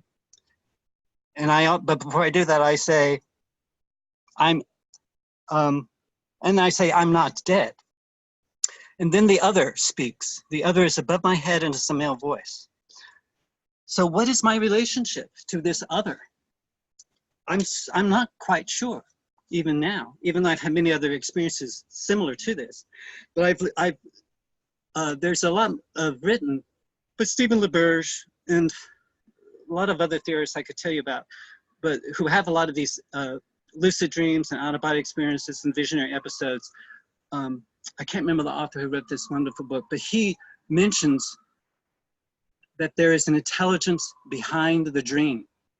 And you can ask that intelligence behind the dream to give you all kinds of information. If you're lucid enough to do this, this is no easy task, by the way. I don't do it very often. It takes a lot of practice and a lot of intention to be able to do this. But it's often reported that voices come from above. And those voices have a different, that kind of voice is the voice of a different kind of other than the one you're in when you're in a psychological or pre-psychological awareness. So I think we're looking at, I hope some of that made sense, because I'm trying to, we're moving from an attitude, like the attitude, do you want to live like slaves? There's an attitude with an idea to another attitude, which is an attitude with another idea two, which is go back and make a living arrangement. So I'm moving from, do you want to live like slaves, to the second attitude with another idea. So we're moving from, this is a direction. It could be not a final ending, but a direction, and it could be teleological. I think we're in this quandary right now because there's nothing more taboo than teleology to the modern mind. And this is where destiny comes in. I think you mentioned identity, artifacts and destiny, TJ. So this is destiny. And I'm drawing here upon Timothy Morton, the ecologist. This is what we could be moving towards. So there's no bounded ego, the ego in the center of a bounded circle, but the circle is perforated. And it's interacting, as Karen Barad would say, the physicist, with other intelligences. And they all have egos. And they can be a crow. It could be interacting with the symbol system. And these other intelligences can be non-human. This is Timothy Morton speaking. So we're moving towards something that's radically different from this. That split between subject and object is gone. When we're looking at this, what Timothy Morton calls a symbiotic self. And I think this is a living arrangement here, and which I'm still rehearsing. But what's interesting about this is we have deviant logics. We have phase spaces that all these intention in these different critters and different intelligences with their various intensities and their different kinds of styles of operating due to their different physiologies. A bird is very different from a snake or from a hominid. I think this interplay will require different kinds of logics. And this is where I hope, and this is Timothy Morton says, there is no void. There's a plenum. So this is my critique of the Buddhist meditative trance. The goal of it is to reach nirvana. It's when the candle is blown out. And there's emptiness and void, peace. You've escaped the wheel of samsara. I reject that. You have to go back and make a living arrangement. And I think that's a different style, perhaps, in the Buddhist meditation practice, which already has a goal. It's already decided what that goal is. And if you've studied Buddhism, which I have, and I love, the practices are magically very, very wonderful and very effective. But I think we have a different task than the Buddha did, maybe even than Nagarjuna did, because we have this technology, which is so advanced. And what we're going to do with it, none of our books will show. We have no idea. So anyway, thank you all for giving me this chance to rehearse. And also something that Timothy Morton says, it's not a void. There is no void. It's a plenum. It's a committee.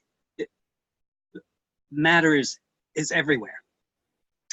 And that our ecological thinking we will be able to think and act on different scales. And I think metaphor helps us do this. Synesthesias, I think our ever-present origin is a synesthesia. It's an overlap of different kinds of sensory systems. And it's essentially non-propositional. I don't think of these kinds of states, these ecstatic states, you can come up with many propositions. It's just not what happened. That's not what's happening. It's mostly 95%, 99%, I think, non-verbal. Once in a while, you'll have someone tell you something, but more often, it's more like music. It's more like a tone. It's much more like you're being zapped by a vibe than it is like a propositional complete sentence is being given to you. Anyway, but I think that people who have had these experiences, if they haven't been taken off to the loony bin, and they become like visionary prophets, they are able to translate, find some kind of code so they can translate these experiences that may be very weird and uncanny and strange and anomalous into something that others can, follow, perhaps, and maybe use. So I think the imagination is full of peril, but I think we have to deal with it the best way that we can. And I think we're in this incredibly volatile time and space construction right now. And anyway, that's my spiel. I hope some of that made sense to you. Thank you once again. John, do you know the name of the biologist, the book you quoted? I can't hear you. You muted. You're muted. Was I muted all along, or did I just? No, just now. No. Okay, because I don't want to go over that again. It's Behind Appearance by C.H. Waddington. He was Behind Appearance. Behind Appearance. Yeah, a study of the relations between painting and the natural sciences. It's just full of gorgeous, gorgeous paintings. Okay, and one other thing I want to, because we both have studied Buddhism, and I've been heavily influenced by Alan Watts and others, but Alan Watts went with that metaphor of a nirvana blowing out. But I liked his take of the metaphor. It's just an exhale. It doesn't mean you've left samsara. What I think as a metaphor, how Watts was trying to use, you definitely stop identifying with the separate sense of self, and there's a porous sense of self. We do our sense of self, like, you know, his metaphor of the ego being in a bag of skin. So I think some of this is, and what I've learned from you with clean language, because I came from Glendale of focusing, but what I learned from you and combined is to bring forward just how are we operationalizing our metaphors is probably just as important as creating them. That's right. Because one of the things that that I found myself recognizing is I really am paying attention to how I'm ingesting metaphors all around me as I move through the environment. That's right. And some of them are lousy metaphors. Oh, fuck yeah. Trump is the biggest lousy metaphor I've ever run into. Trump. Or like that ladder that you're that ladder. Yeah. Yeah. So we should be very wary of the metaphors that politicians want us to. And as a maintenance person, trying to accept my groundedness of how I work in the world, you want to be aware of the tools you'll have and which one is right for whatever you're working on or interacting. You have to have a perception. And sometimes, like you've brought forward, sometimes I've been in positions I've had to make a new tool. And that's why it just struck me, I get about using, but sometimes you got to go, those tools were made for a reason, and we've lost touch with the making of the tools and maybe being overly obsessed with using them. Right, and I think the making of symbols is extremely important, very human, and it's very tricky what we're doing when we make symbols and metaphors and narratives and analogies. We can't say what anything is. We can only say what it's like, which is how we started off our conversation. If this seminar is successful, it's like what? Yeah, right. Each of you. And so I think that's can be very useful because the metaphors that we've chosen can be a guide. For me, it was a prayer. I think, Ed, it was a radio. For you, it was a story. For TJ, it was a path of light. For Geoffrey, it was a garment. So that metaphor, which you created, it's autogenetic. You made it up. Yeah. I didn't come up with your metaphor. You got it. Right.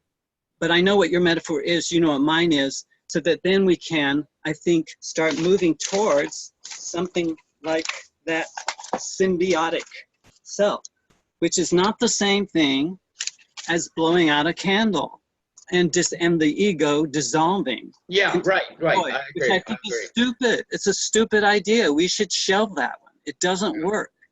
There is no void. We're living in a plume. It's a committee. Lots of committees. Right.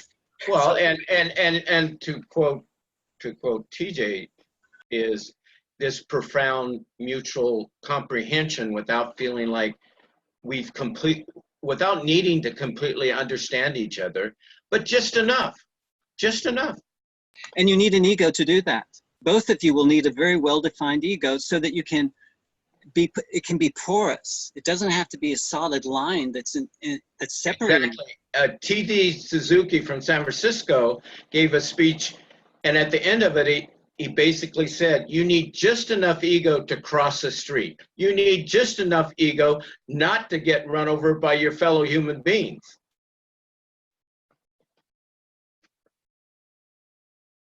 Thank you. I was just going to quickly add to actually Geoffrey's point, and this is also why you have to have a basis, a syntactic basis and a mimetic basis before you can even bring language on board. And language doesn't mean, okay, well, now I can handle 13 times the complexity or whatever. It has to be based on the fact that you've already got a symbol system of communication. You've already got a way of ascribing meaning to things. And you add words to them, and then you add symbols to those words, and then you add printed symbols to those symbols, and then you can go from there. I'll give Ed a shot with chapter 7 if you're up to it. I suppose I'm as up to it as I'm going to be. My question is, how are we set for time? It's a quarter to the top of the hour. I think we have 20 minutes, but we could go over. I'm okay with going over if you guys are available for that. The only thing I have to face is Saturday tomorrow, so I'm good. Okay. I'm good. I'm good too, Ed. All right. All right. It's not that I want to drag this out. I just want to, we've talked about a lot of things this evening, and a lot of things have been brought up, and a lot of ideas have been thrown around, and a lot of good impetus has been given, has been fed into the discussion. And the thing that strikes me most about all that we've talked about this evening is almost nothing of it is in the book. We got to, this is not a critique. This is simply an observation. We got together to talk about a book, and we haven't talked about the book, you know, for all intents and purposes. Now, the book stimulates a lot of that kind of thinking. And that's why I mentioned at the beginning, I found Geoffrey's remarks very refreshing. You know, to be annoyed with Donald, I think that's fine. There's a lot to be annoyed about. That doesn't mean I think I wasted my time dealing with it. It's also, the comment itself kind of gives you a encouragement that, okay, well, I wasn't the only one that was annoyed. And otherwise say, well, I really thought, you know, he made a point here, which is good. And then it gets brought in, and we can build upon those things. For me, and this is another observation that was made at the beginning, and especially in regards to Donald, but it applies, I think, to the others. Because Geoffrey mentioned it, TJ mentioned it, John mentioned it specifically. They all seem to want to get out of the prison that they find themselves in. They're all kind of, I get the feel, this is now purely feeling, I get the feeling that they all think they're stuck. And I also get the feeling that they're right, they are stuck. And the reason I think that is, this is my seg into the idea of transcendence. I think the title was fine. The article is, from my way of thinking,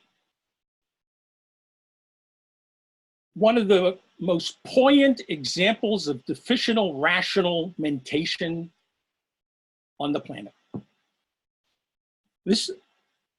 Dalforth got himself so boxed in with his transcendent, eminent, capital I, capital T, small t, marked space, unmarked space, on this side, that side, and the next, and he's got this huge apparatus that he builds up about one idea. Now,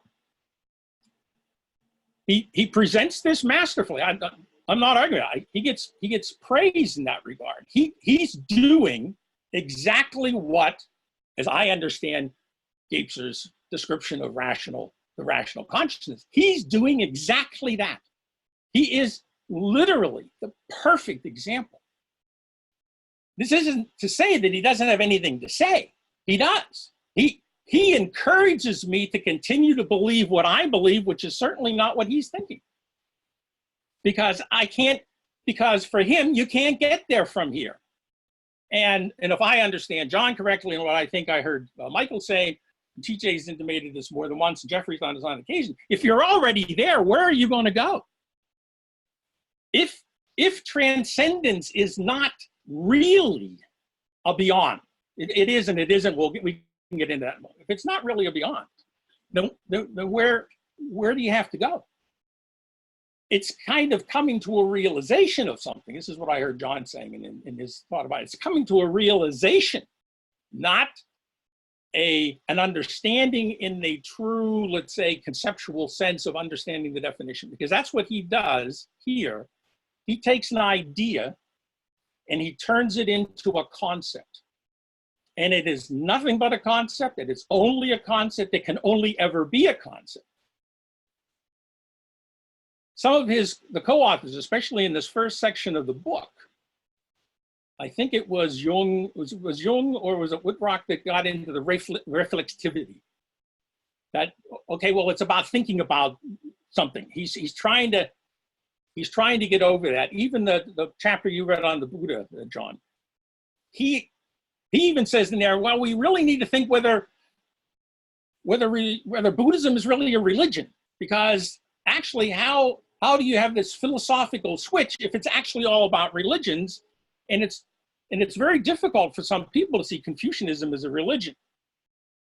Well, and this was our commentator on the post for the first one, kind of asked the question in a very obscure and roundabout way, but what is Bella actually talking about when he's talking about religious?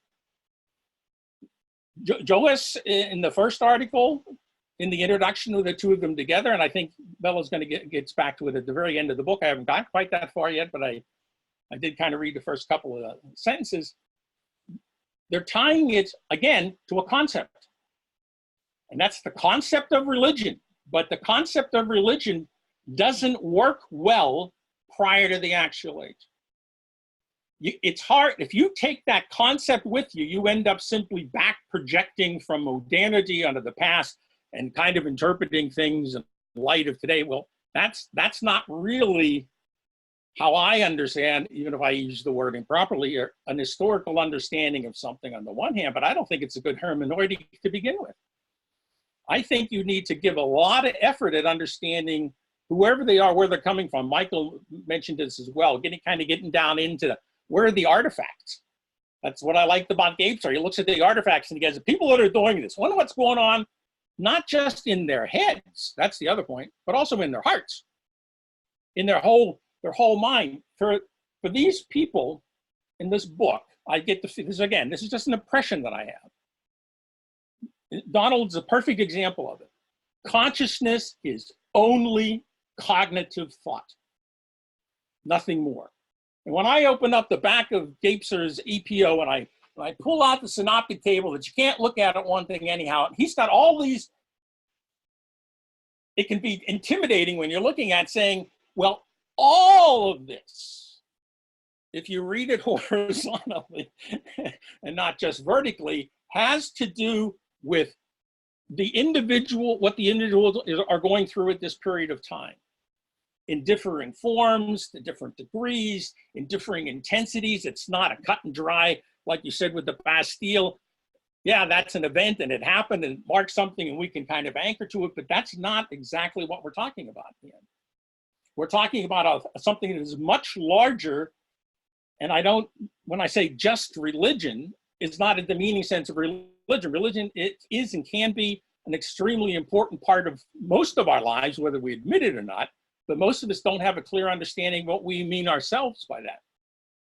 I happen to be reading another book by Bernardo Castro called More Than Allegory, where he talks about religious myth and why myth is, it's like very Gapesarian, and then he says, well, myth is true. And then he tries to explain what he means by myth and what he means by true and how that all fits together. And it's a very interesting and I think accessible attempt at getting a better handle on the notion.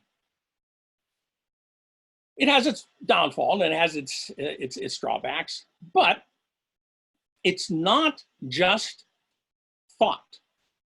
It's way more than that. It goes into so many aspects of our beingness, which we can also see plenimistically, not just voidily. You know, once the ego's gone, there's nothing there. Well, whatever. Okay, so we kind of have this repeated, and I've only started into the next section, and this is not a spoiler alert or anything, but I have the feeling that the problematic continues because everybody's wrestling with the prison that they find themselves in and don't know how to get out of it. Because, and this is it, their logic will not allow it. When we look at the section that Dolforth writes on the logic of transcendence, I loved your diagram, John, because he was talking about A or B and never the line and never, because you can't get from one to the other. It is the tertium non datur in living exemplum. It's just there. It can't be both. Well, it also can't be neither, and it can't be as well as, and it can't be this, because they can't ask those questions. In the situation that I'm in, those questions are irrelevant. I'm glad that there are lots of people working on this, and I'm glad that there's lots of people working on alternative logics, because these folks aren't engaging them yet. They're not there. They're doing this for maybe for a different reason, for a different purpose. That's okay. But they're not there yet. Because I thought it was interesting, since transcendence means so much to these folks, well, what does Gebser say about it? So I went and looked. There are 5 entries in EPO about transcendence. 5. 1 in part 1, 4 in part 2, one of which is the footnote where it comes up. It doesn't really play a very important role at all. And when you look at the quote in, or the citation in part 1, where there is a, let me put this, rephrase that a little bit. The English version has 5 citations for it. The German only has 4. And the German index is set up just slightly differently because of how the language is set up. So when you have, they can talk about das Transzendente, so which we would probably say the transcendental. That gets a German reference citation. There's none of those in the English part. And in the one section where they are talking about transcendence in EPO 1, Gebser never uses the word. He only uses the verb transcendieren, which would be to transcend. So, and in that sense, it can simply mean going beyond in almost any form. It doesn't have to be, it has no greater significance than going beyond where you are, however that might be. So it kind of, I understand why it's there in the English version, because that's how it was translated, but it's not the important point. Everything else is back in part 2 where he's talking about, well, how does this all play out today? Because for him, it's not a concept. And he calls it a spatialization, actually. Yes, he does. which is kind of how I read that. He started. He had a box, and then it got 3-dimensional, and then and so now he's got cubes in it, and whatever.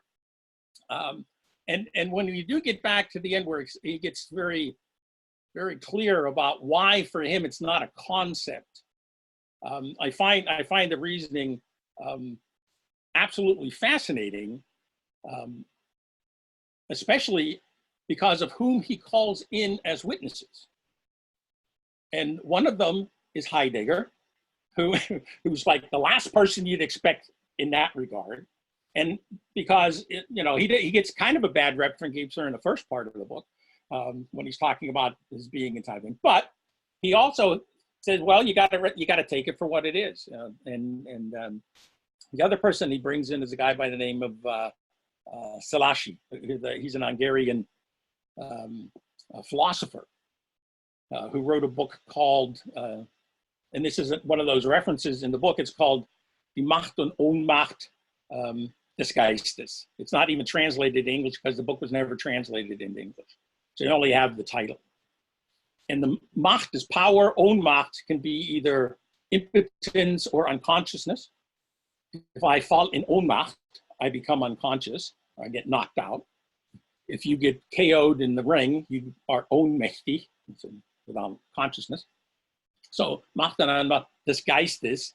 Your guess is as good as mine what Geist means in that regard. But what I found interesting about this Szilási guy, before Heidegger was rehabilitated to take on his university position again after the war, he was holding Heidegger's chair warm for him because he had studied under Heidegger and Husserl.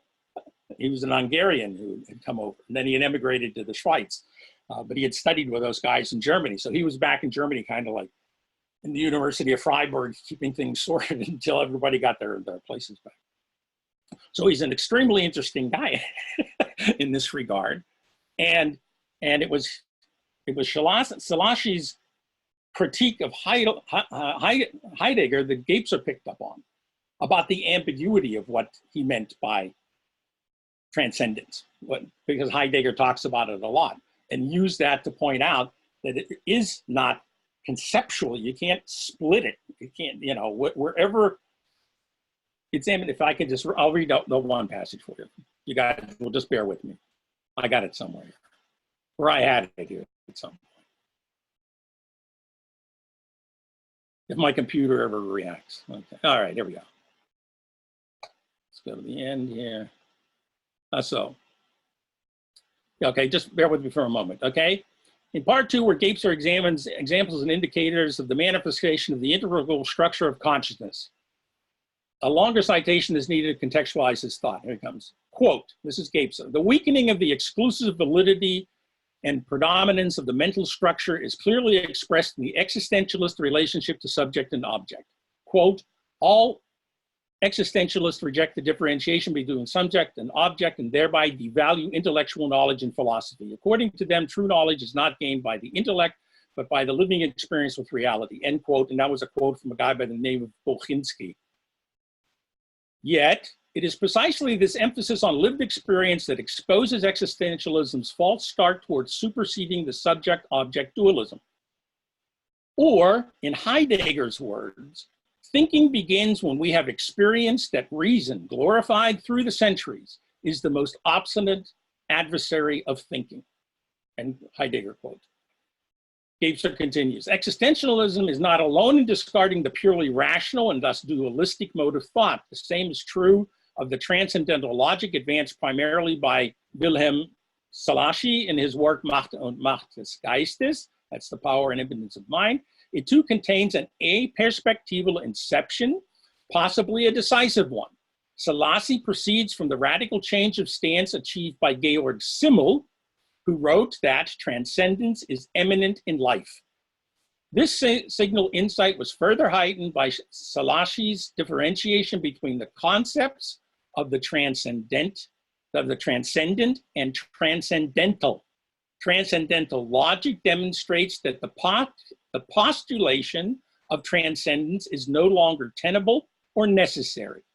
This consideration alone already manifests a supersession of dualism, since the immanent world, our so-called reality, is no longer opposed to an ultimately unattainable transcendent world."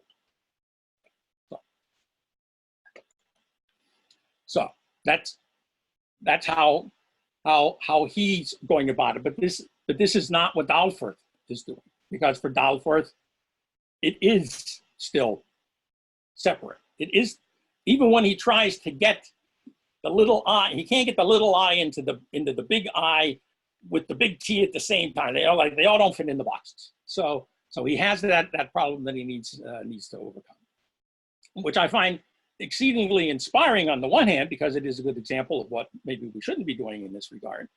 But it also makes one wonder why they still don't know about all of these alternatives. I mean, the book's not that old.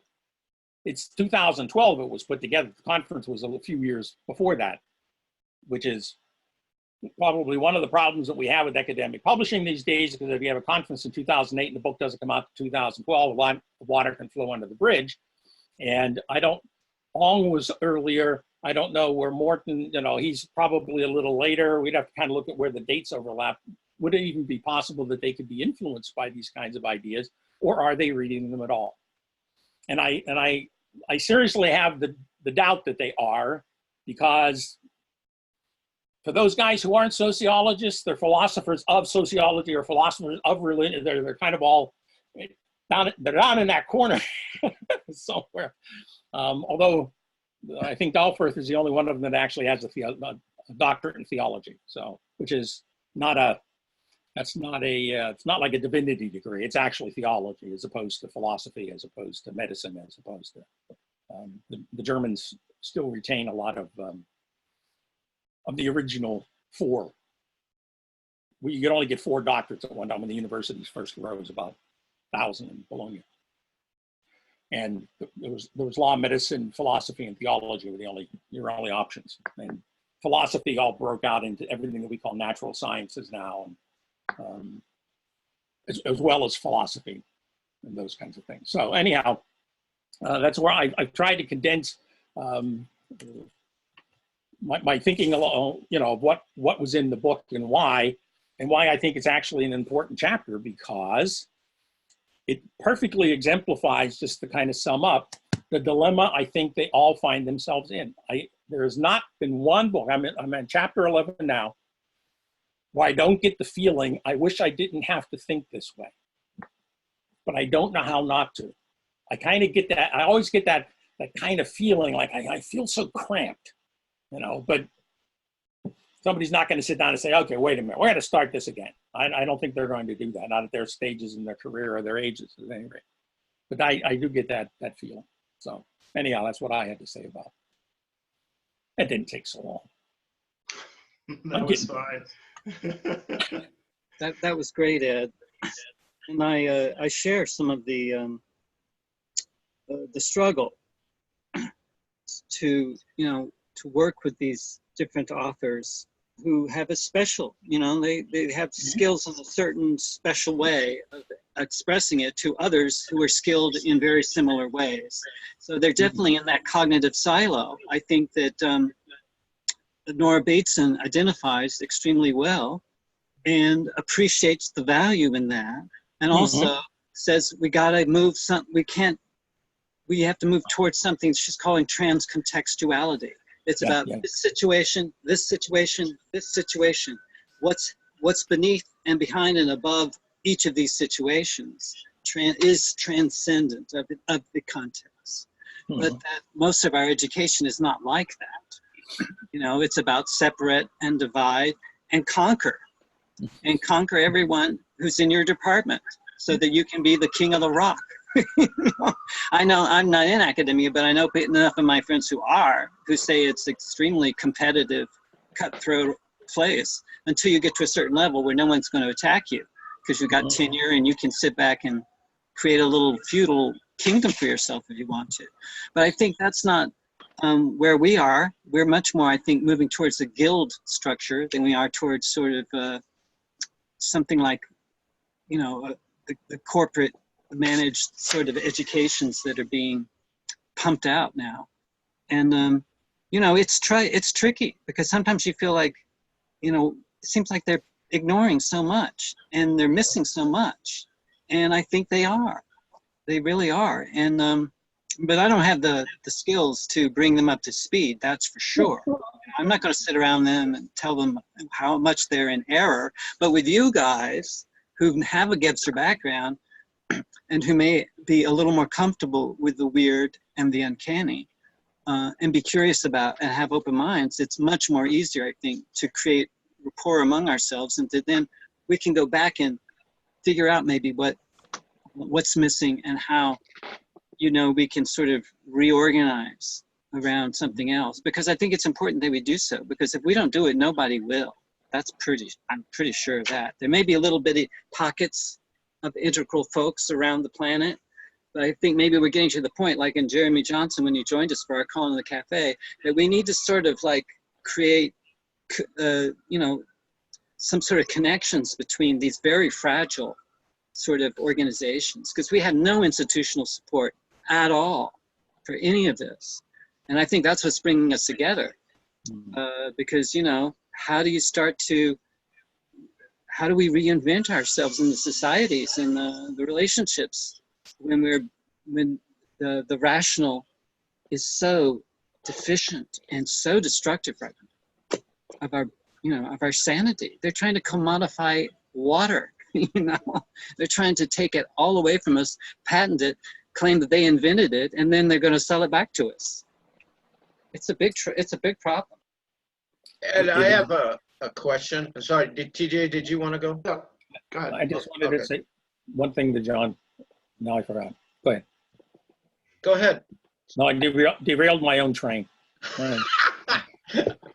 Yeah, okay. I feel you on that one. Could you go over this? Over here? I don't know.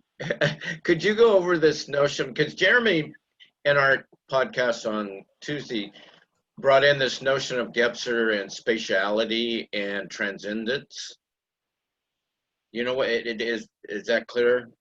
Or what I'm trying to get at? Well, you mentioned transcendent almost in the sense it felt like of just moving beyond versus, you know, it's just a moving beyond. And then later on there was this notion of spatiality, and I think TJ said something. And so could you just repeat it, or because I'm not sure if I caught the nuance of that. Okay, all right. I remember what I was going to say to John. The nice thing about Dalfort's contribution is as mentally rational as it is, it's not destructive. You know, it doesn't. It can be. The way it's being applied in real life can be very destructive. I agree with you, but his isn't destructive. It's simply this is just how he thinks, and this is and I think he would like to think differently. I actually believe that. I actually believe that he has. To get back to what you just asked, Michael, DJ just pointed that out. We spatialize things. A lot of times when we start talking about things, we talk about them in spatial terms. Your contribution with the ladder, there are levels on the ladder that you can climb, and there are insteps that you can take into them. And if you do what John does and you draw a picture, you almost always end up with a cube, and you end up with this box that you're running around in. And everything is judged in relation to everything else within this spatial framework. Every once in a while, you get somebody, I can't remember which one it was. This is where Dalford almost got it. He talks about transcendence as self-transcending an event. He gets this notion out that it's almost temporal. Events happen somewhere, but they happen when more than where. That's what makes it an event, so to speak. So you always get it. So you start picking up on this, on temporality that you might incorporate into your box. But in the end, you still have your box. Einstein says the box moves through through time in a sense. And when it does, it doesn't look like a box anymore because it becomes part of how we all fit together. Geoffrey would be much better at explaining how that might work, where they make time like dimension. Gebser uses it that way. He uses the word. But it's real hard to kind of understand. Stan Tenen always used the picture of, if you want to understand four dimensionality, he says, look at the bud of an apple. And if you can look down through the apple to the stem, then that's four-dimensional, because it started somewhere and it's here, and it's all of that. None of that. Bella says it. None of it goes away. Everybody goes. The paragraph at the beginning. It's all kind of related, and yes, we're in here, and it doesn't go away. I'm not trying to throw it out. I realize that you can't do that, but they haven't allowed that temporality to imbue what they're doing. They leave it in the spatial realm. They only talk about it in the spatial terms. And I think it would be good if we get more of that in there. I think that's what makes philosophers like Whitehead, where they're about process, much more difficult for a lot of us to understand, because we're brought up spatially, and we're brought up to think in the way we love to say, well, let's think outside the box, you know. What would Terry Pritchard say? I'd be happy if I saw some thinking going on inside the box. So, but there is that metaphysical, metaphorical box that we get in a lot, and that's part of that spatialization. Well, and then so time helps you, or warps or changes the box. That's bringing in time. Is that what you're saying? I think so. Let's go back to TJ's wonderful 3-word encapsulation: origin, identity, destiny. It's not this and then this and then that. It's not it's this. Okay. It's all there all the time. Okay. And if we don't understand that, I think we do have a lot of difficulties with our life. You know, I may not remember specifics about my childhood. I'm one of those weird people that can't do that, but I can tell you one thing. I had one, and it is with me all the time. even if I can't tell you a specific event that's in there. But boy, I get things that have come up and at me, and I'm going, sometimes it just comes across like 4 years old or 6 years old. I have no idea what the situation was, but it's there. It never goes away. That's the apple all the way down to the stem. Well, that's interesting because I just ran across a book called it's 2015 Altered Consciousness or Altered States. This particular person, and I'll post it, brings in the factor of time and having a sense of time. You know, I don't think he kind of toys with trying to find it in the brain, but he's just toying with it, but he is trying to establish that there is a sense of time. Yeah, yes. The whole, when we get to EPO2, when you look at the second part of Gates, what's the first chapter and the second part is the eruption of time. Okay. Not ER, IRR. Yeah, right. It's this welling up within more than it's an exploding without. And this eruption of time, this is where it comes up and goes, oh, by the way, you've been neglecting me. And everyone knows when we hear those words from someone we're close to, it does not bode well. TJ and Geoffrey, do you have any comments? You haven't spoken in a while. I do. Do you want to go, TJ? No, go ahead. So, Ed, I find that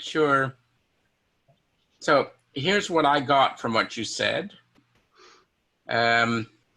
This idea that they're all stuck. And what transcendence is the ability to move out of being stuck. Very good point. These guys all have an issue with it because they don't know how to do it. Very good. Very good. What I was gonna bring up is just like Ed said. Now this came out in 2012, but it's really a 2008 conference in which everybody was given a rough draft of Bella here and to comment on it. And what we got was the collection of papers that were presented in it.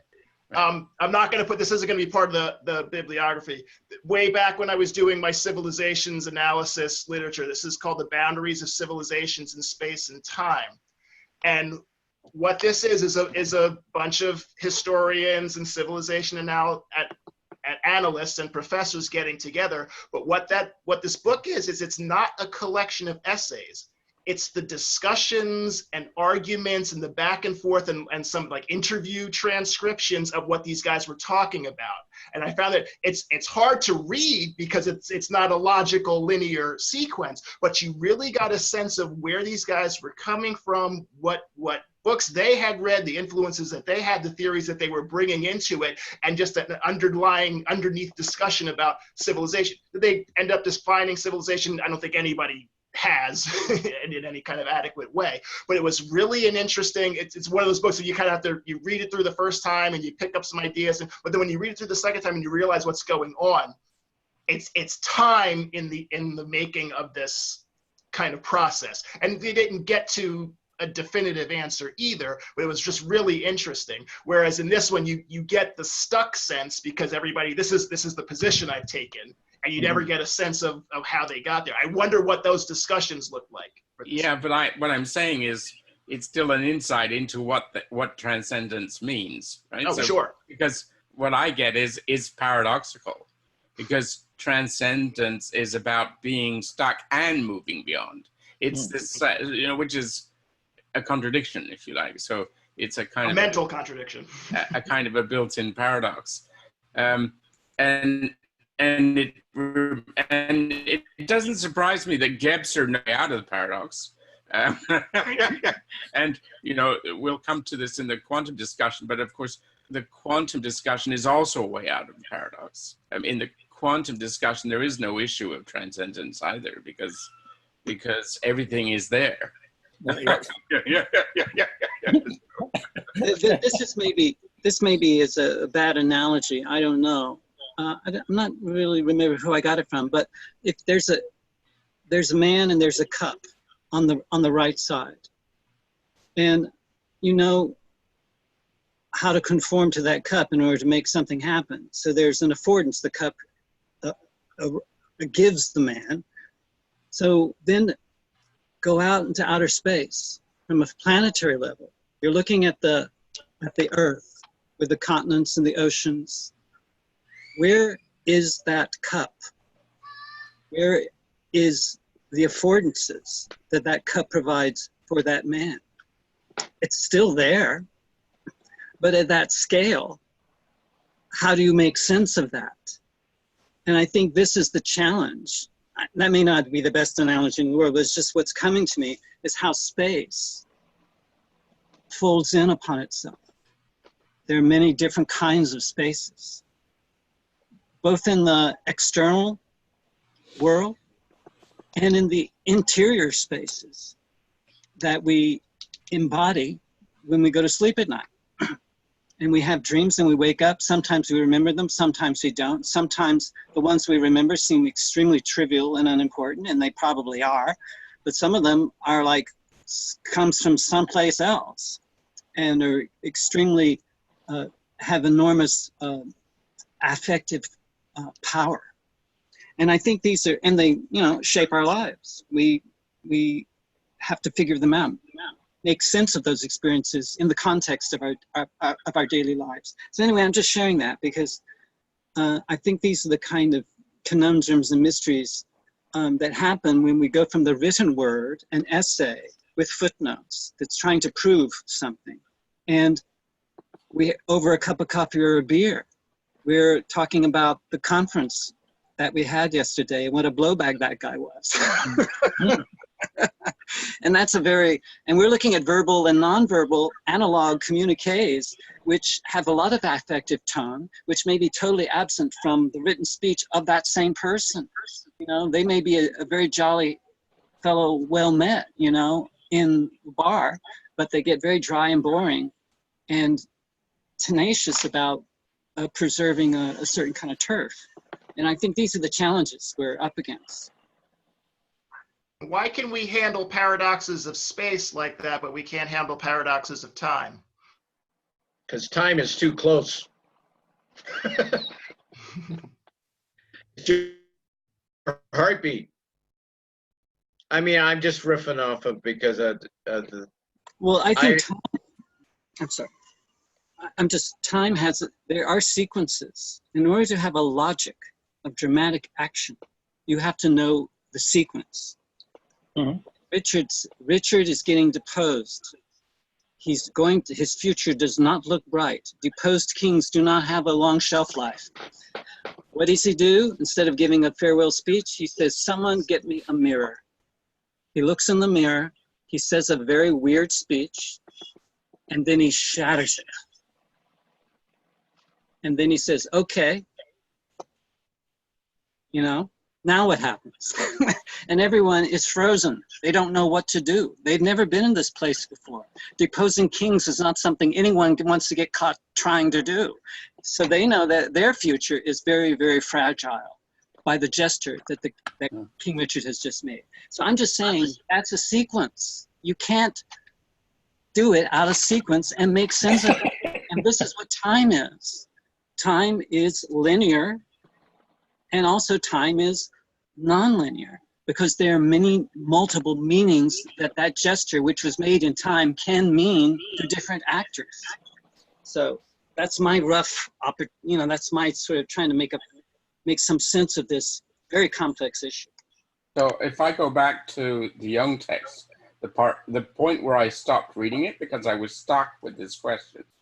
The question that he asks in the beginning of his, the sort of middle part of his article is,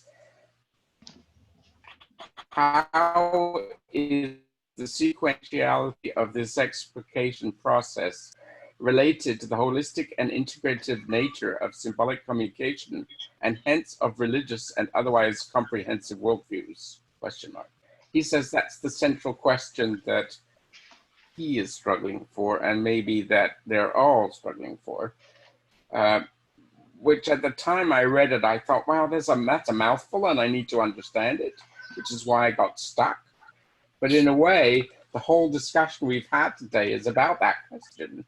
And so in a sense, we provided some sort of a reading of that question today.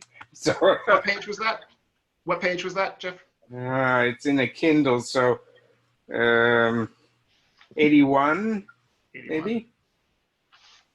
Yeah, I think it's 81, Geoffrey, because It's the ladder of explanation, so. Yeah, I remember that question, yeah. It's right before he gets into the ladder. Yeah. Well, and he actually ends the chapter. I hate to, hopefully you read it. He ends the chapter supporting that, trying in his best way to answer that question. So, I mean, I was going to say, the paradox of time itself is a kind of paradox.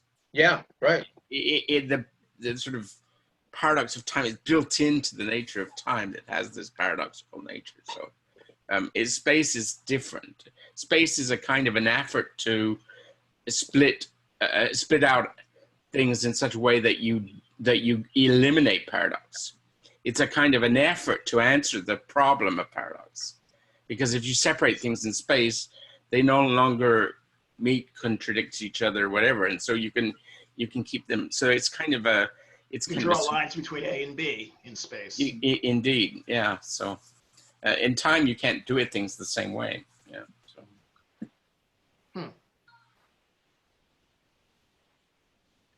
Well, this has been very intense. Thank you. And we're almost going.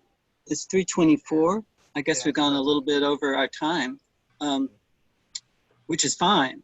I just wanted to ask if maybe we want to start summarizing and thinking about the next session and how we want to structure it. And we don't have to do that now, but we could start thinking about it, and we could do it in the forum. I just noticed there are about 10 essays before the book is completed, and we've already done a third.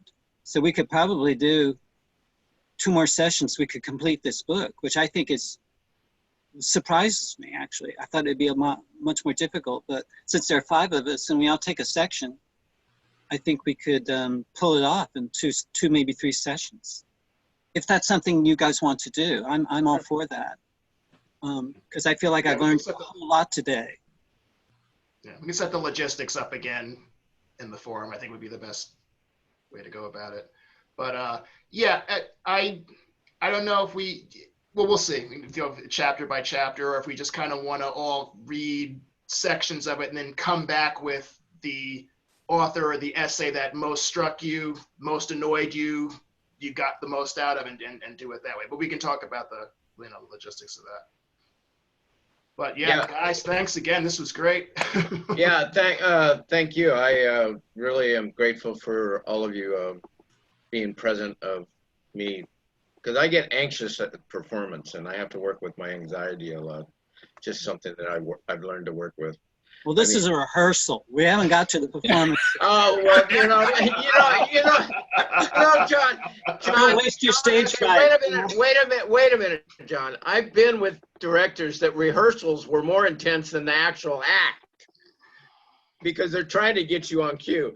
But I appreciate your response. But this actually has been a helpful way of actually practicing work, because as a living being, you have to actually learn what I've learned from helping my son move all the way to Montana in this big truck, and having moments of him getting frustrated and me not reacting, and having an opportunity with my son, unlike when he was younger, to go, Geoffrey, it's okay, just breathe and relax, rather than a long time ago, I didn't have that parenting or even an adult way of how to help each other co-regulate when shit flies, like driving a truck all the way up to Montana. And so I'm just saying it's been helpful for me to put into practice to honor the anxiety without ignoring it. And then, kind of like the theme, it's all part of the whole. Yeah, I learned a ton from this guy, because I was worried because I felt so critical towards some of these texts. But hey, you guys are all critical. I feel right at home now. Yeah, Some very of us good. are going to curmudgeon school, so you know. Just don't let everybody in, I'm telling you. It's a private guild. Well, I don't know. We don't know yet. We don't have the secret handshake done yet. What I find interesting about the book, I have to, since Geoffrey brought this up, each in his own way, everyone or her in that case as well, is criticizing, is practicing this critique, because they're all not sure. Is transcendence enough? Too much? What is it? Kind of, we get that uncertainty that's there. That's why we get these notions of reflectivity and this greaterness and the, whatever, and the Chinese and the domain of whatever. But you notice that they're all trying to wrestle with it. And as you move along, everybody brings up, let's say, like it is very siloed in a lot of ways, but everyone kind of brings up another point that for them is where as the Germans say, where the shoe's really pinching on their foot, and so, and they'll bring that up, and it does help to create, let's say, a multiple perspectival look at the starting premise at any rate. So you do see that there's more of these going around, and I'd rather have, we may not get a perspectival about all of this, but even to have multiple perspectives of people that are willing to acknowledge, I think is a good step in the right direction. Absolutely. You can get most people to just agree there's another way to look at this. I really appreciate that you made that distinction between the deficient rational and the efficient. And there's an oscillation. And I find that actually kind of moving, because you can see somehow they know they're stuck. And there's which one of us has not been stuck before? These loops. We all know it very well. And I think that's something, and when you see them oscillating, you can see, oh, there's hope for a future of our species, because there are enough of us who are recognizing we're coming up against the limits of the rational, and something has to happen. Like I said, I would have loved to have seen the discussion that went on, behind these papers. Yes. Right. After having a martini at the bar downstairs. Which is probably where a lot of the discussion happened. So Yes.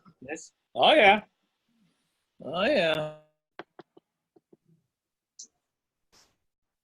Oh, you're muted, Ed. I didn't hear you. I said, if you've ever been to a conference like this, the important things always happen around the coffee table in the afternoon, and it is definitely in the bar late at night. There's somebody over in the corner, right, Geoffrey? Yeah. Yep. And those are the ones that don't get recorded. Those Usually the whiskey bar that late at night and the gang that hang out at the end of the evening is where it happens. Yes. When that fatal question comes, has anybody not emptied their mini bar yet? But you need that sober reflection space. No, you do. People deliver their papers. I think you need that. You need to make a frame so you can break the frame, so that you can transframe. And I think that's what we're all hoping for.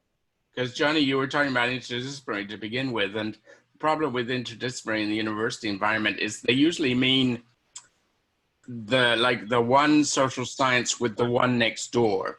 For them, that's interdisciplinary. But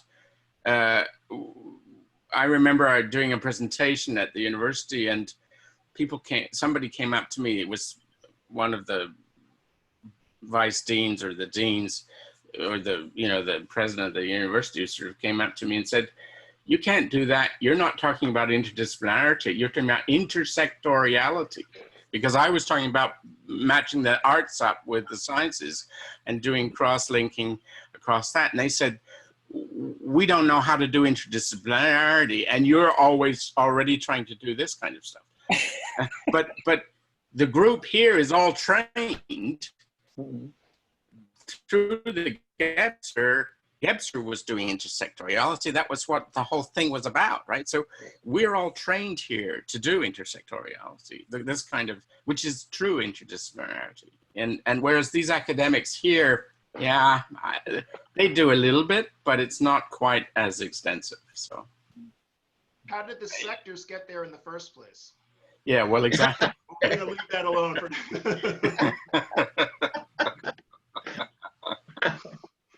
We'll leave that alone, though. Yeah. Well, it's been a great time, guys. Thank gonna you all. check out- Yeah. I'm Thank looking you. forward to what happens in the forum. Yeah, and I'm looking forward to reviewing this.